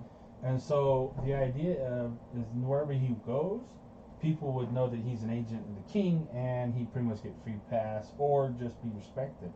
Right. You know, it's not so much that he carries a sword because he needs a sword. That's almost like his badge, like his cop badge. Because he was working for the Duke of Normandy. Right. And period time, it would match. Right. Hi. Hey, you! Were you outside? Are you all wet? I need to change my clothes. Oh, you are all wet. You're okay. Was it fun? Oh no. Was it fun? No. No? Do you slip and fall a lot? Well, you wouldn't even go in the first place. Really? Oh, well, You guys went swimming? this is my baby We have boy, this little Leland. octopus that has the little water that comes up Oh, over the cute. top of it. Yeah, no. Yeah. I don't know if the water was cold, just to get used to it. Say hi to everybody. Hi, everybody. Yeah, you're live. Okay, I'm gonna go in here and I'll be back. Okay. You'll be live with him for You're a not second. taking the camera with you? Yeah. But yeah, I mean that's definitely one way to show the passage of time. Oh yeah, can you imagine me now taking him with the idea of putting him like I can see like boots all the way up to here, like tech boots all the way up to above his ankle, above his knees, and then cargo like canvas pant on top of that, and then maybe like a black t-shirt on top of that with those arms coming out of there. And then he might still have the same hair, who knows, but probably the same hair. But that would be kind of psycho looking. They have him go from that to that. Yeah. Yeah. These are Daddy's drawings. But yeah, I that is kind of a fun idea. I like that. Yeah. Yeah, that's him talking about where he meets Garvin, although I almost sometimes wonder if that should be him meeting Mykonos. You want to go that far back? Well, because then you're going to end up telling that story anyways. Yeah. Later. And it's just the same story twice, really. Kind of. The only difference the Mykonos story is more about what we were talking about before, where the power of the magic is not anything more than being able to think quick. Right, but I mean, it's almost the same introductory story to Right. some degree. Right. And so I don't know, or that, because what's cool is when Mykonos introduces Lucius, when we see that, we get introduced right into bam, the whole magic thing, where they're at, what it's all about. With Lucius and Garvin, it's just a nice little meeting, but yet we don't learn much more about magic than we already know. Well, yes. Mostly it's just an introduction of Garvin, because Garvin's important because he's the one that discovers the life element. Right. And then But- he's also the father of Len. Right. Which almost makes me, like we talked about this before, was is that it maybe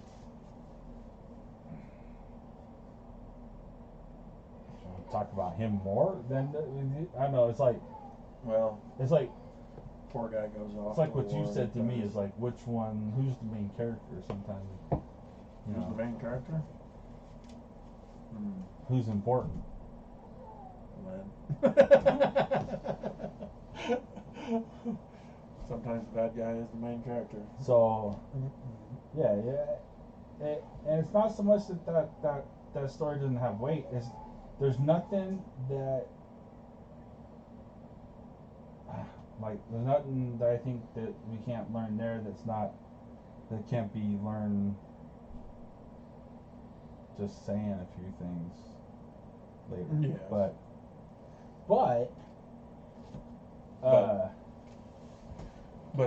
that's one of the rules of storytelling is it's better to show the audience than to tell the audience. right, and that's why I'm thinking we show them so much of the world with Mikno. I mean I even think that's even a great beginning of the book anyways too, is Lucius as a 11-year-old running out through the woods, him Mikno finding him. I love that whole scene of him going down into the underworld, and then I'm just thinking that they still don't know what the hell we're talking about. Right. and unless anybody has, if you've walked through the redwood trees, you know, Mariposa County or anything like that, and you go into in California where the sequoias are, and they have it all so manicured now with these beautiful paths, Right. and they have these wood rails Yeah. that they've made, you know, and people walked along them so that the wood's all smooth now, you know, but it's all just barkless wood, and it's just beautiful, and then these giant trees, you know, and in my mind, that's what where the elves live looks like. Yeah. Are these beautiful manicured paths with these wood rails like that are very organic like that, and then boom, these trees, and there's people living in the trees where they used old magic where they could manipulate the life of the tree as it was growing and build and incorporate homes into the tree, and you know they go up and they go to that store to get him some clothes, and I just think of this old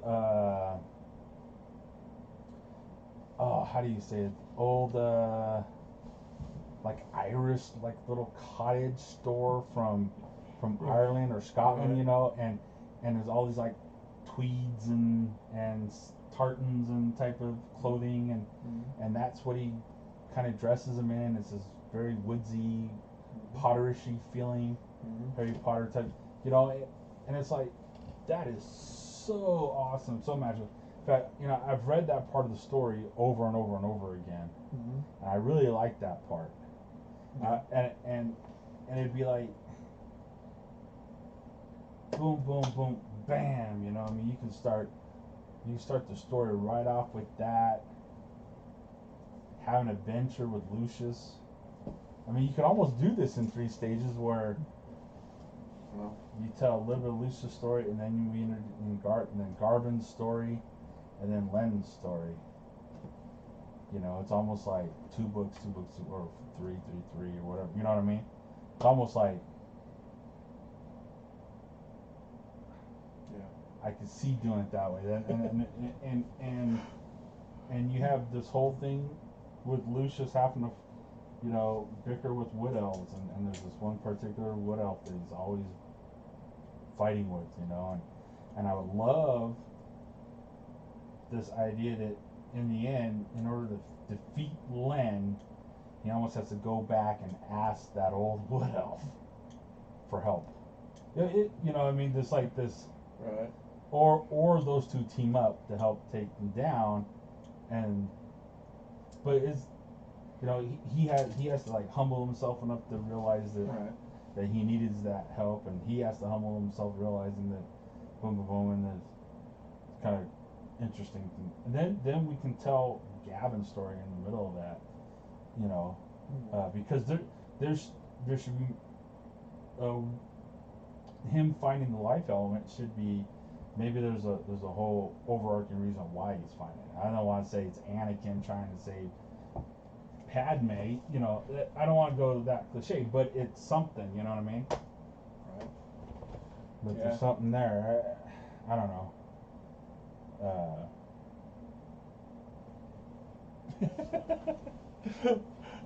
Yeah. But I drew a little picture and put on Instagram the idea of Lucius when he was like 10, a little boy with scuffed up knees in the woods alone, and these little fairies hiding behind him like they're watching him, and people love that. One of the things that I don't know if you know. Nope. In the second book, you know, Lucius or Garvin discovers the life element, and they travel back to the Elven Kingdom and tell the king what they discovered. You know, everybody freaks out at first because, you know, that's part of the prophecy. Right. And they worry about how the Wood Watchers are going to react, but the Wood Watchers have kind of disbanded in the fact because in the first book there's a huge war where mostly they're just trying to kill Lucius, and the leader of the Wood Watchers gets killed, and from that point forward, the Woodwatchers have kind of gone underground even more, and so he meets Izzy, and they fall in love or whatever, and then they travel back to the human realm, back to Normandy, and the Woodwatchers, what's left of them, attack those two. Well, they attack. They're trying to kill the baby, Len. There's a baby, and Garvin's already gone off to war for Normandy to help William the Conqueror conquer. And so that leaves Izzy and Lucius there to protect the baby, and so there's this fight with them.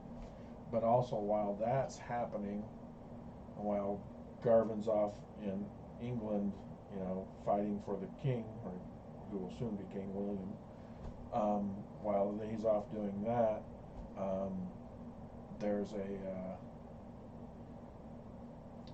a large Christian element from Normandy that has discovered the existence of elves and stuff, and so they actually go and dig into so there's a lot of. Remember that. Yeah, that's in the book. That's the second book. Yeah. That's in the book. Yes. That's right. Okay. And so that's in the book. So. And not in the graphic novel. So that's what I mean. Right. It's not in the graphic, and I understand why it's not in the graphic novel, but yet.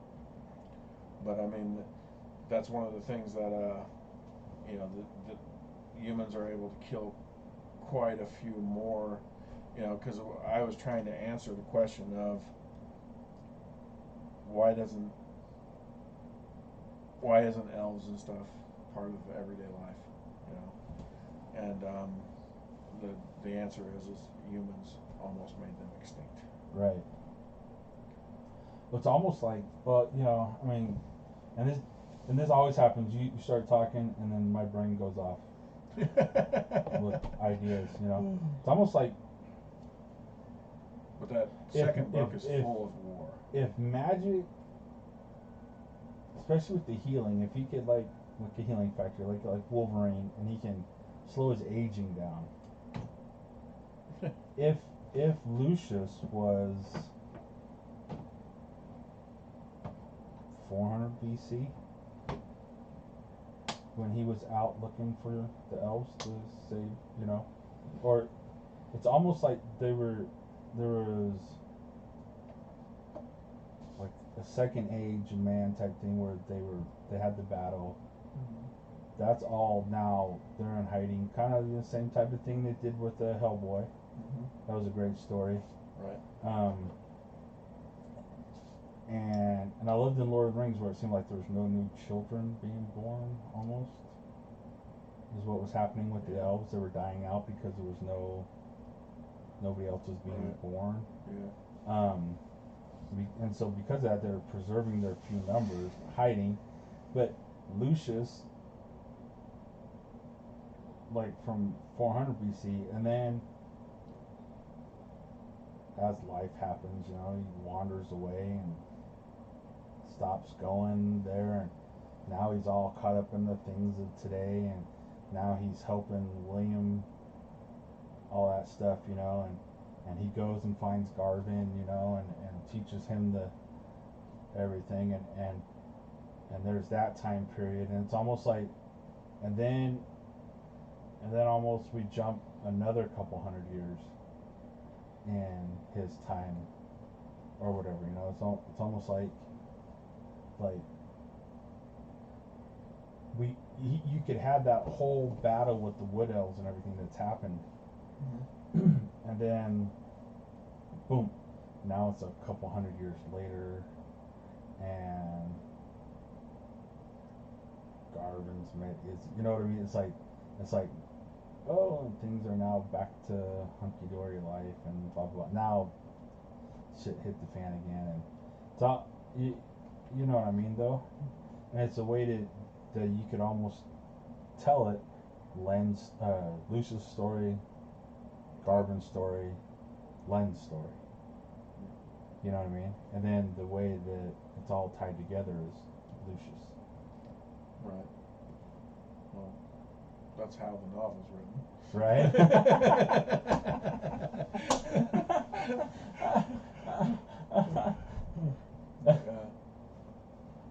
Yeah.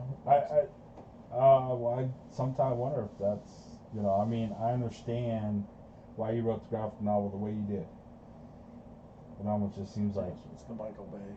it would be, you could still do the Michael Bay of it.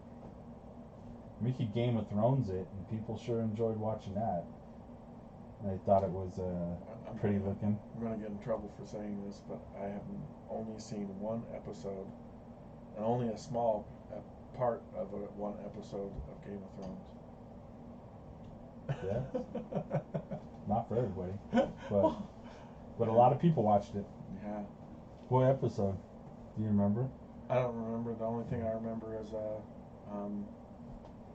one actor, midget. Tyrion. Yeah. And somebody out there will probably know this episode, but there's a scene where he's grabbed by this guy and he's like, "How would you like to die, little man?" And he says, "In the arms of a woman making love," or something like that. It's like, oh, okay. Yeah, yeah, they didn't finish that story off right. But So I've heard. I love to hear all this stuff, you know, about what they should have done and blah blah blah. But you know, I guess I can relate to the story because or what everybody's saying, because I was the same way with Serenity, with you know, Firefly. Firefly. Yes. You know, what the hell? Why did you end it? What the hell's going on? Oh, It's yeah. like, no, they were canceled. They were canceled. Why are you canceled? Greatest show ever. Yeah, it was horrible why it was canceled. Well, you know what's funny though is it took me 3 viewings of the first episode to actually enjoy it. Why? I don't know. It was right up my alley. It's everything I wanted in a show. And when I first watched it, it was like, eh. Nathan Fillion was awesome. And it was like, eh. And then, eh. And then, okay, and then I watched it, and I've watched it several times through now. But I don't know what it was. It was just it didn't catch me when it first came out the way it should. And then I heard that they aired episodes out of order. Yes, they did. So that didn't help the story. No. And then they were showing it on different days and different night, you know, different time periods. So that didn't help it. Nope. They didn't know what to do with it. They didn't understand what they had. Which absolutely stuns me, because you can't get any bigger of a writer than Josh Whedon. Now. Well, even back then.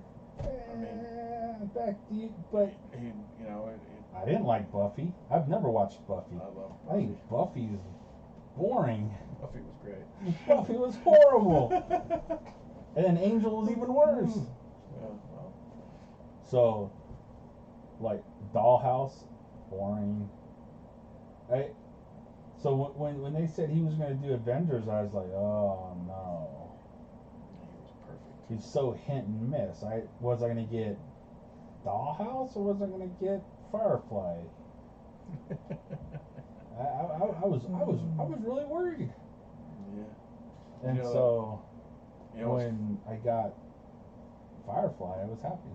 You know what's in my funny mind. is Joss Whedon, one of the shows that I grew up with that I loved, we watched it as a family, was Roseanne. Roseanne, yeah. You know, he was one of the writers on Roseanne. Uh-huh. Yeah. Really?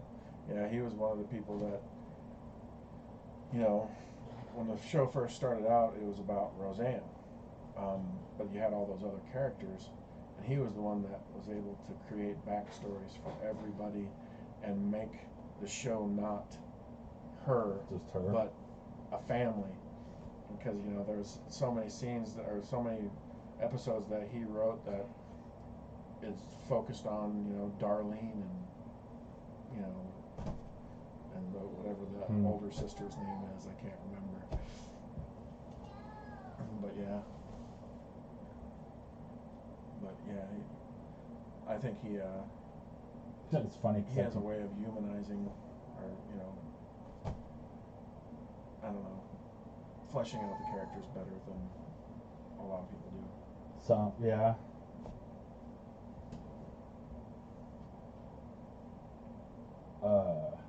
Yeah. I don't know. I could never get into some of it, but that movie Serenity is like, just their dialogue is great. It's like, what do you mean? What does that exactly mean? It's like, oh my god, we're going to die. yeah. And then I like old westerns. I like old John Wayne movies. I've been watching real El Dorado. All the place, he's like, of all the women, you have to be the one I like. Damn it! He's all pissed off.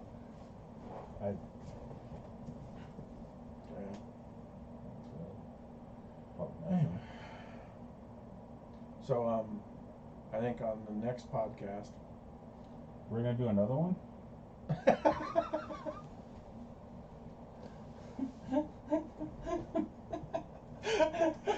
God, I hope so. So on the next podcast, son of a bitch, isn't it hot enough up here already? Yeah. I mean, but it's only gonna get worse. I kind of lean over and I get the wind a little bit. But no, I can put a little air conditioning unit in there. It's just I'm afraid by the time the air conditioner's going, the computers are going, we're not. Hey, so welcome to the show. Right. But I think next podcast we should talk about the other projects that we're doing. Town Called Liberty, etc., etc. Etc., etc., etc. And one of the things that I kind of wanted to do on these podcasts also is, I have short stories that I do, and it'd be kind of fun to, read short stories. Ooh, regale us. What? Yes, regale you. With my verboseness. I guess I could draw something. Yep. While you are talking. Yeah. So yeah. It didn't quite turn out the way I hoped, but it's all good. I don't know if we have to have some kind of a sign off or something, or if we just, I don't know. Joe Rogan he just cuts it off. He just cuts things off. At times you're just like, really? That's where you're gonna cut the end? I know sometimes it's because they gotta go. Right. But there's times when it's just like, okay, we're done. What? You're like in the middle of actual conversation, and he just, oh yeah, let's go. Oh, I wasn't finished listening. Right. Yeah. But okay then. Well, thanks for listening, and watching. If you're listening. Yeah, listening, watching, listening. We don't know. We're gonna upload this to YouTube. We'll probably try to upload it to Spotify too. Right. I don't know what days off I'll have next week, so I don't know. All right. When we'll be able to do it again. Yep. Maybe what we'll have to do is one of these times is do, since the world is opening back up now, 1 or 2 of these at a time, and then we can have them for a regular scheduled period. I mean, put them out at least once a week, or every 2 weeks isn't as bad either. People, we can do it every 2 weeks. And I mean, if we have to, you can do it remotely too. You don't have to stop by. No. But next time I'm going to definitely bring that other camera, because I don't even use it. Yeah. Remember that girl that was living at my house? Not Taylor, but Johnny. Oh, yeah. I didn't know she she had. was living there. Yeah. No, not now, but Well, I didn't know she actually yeah, she was. was She was my living there. She was my bedside companion. Anyway, but no, Well, we she knew you had were a, companions. I didn't know she she had moved a in. she had a camera, an external camera for So there's more videos out there of her. on the internet of you guys? Oh, No, just her. Oh, I see. I never got into her videos.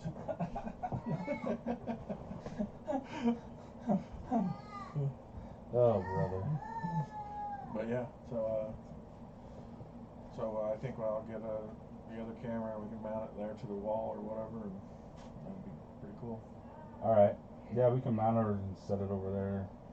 Figure out a way to. That way we can switch back and forth the cameras.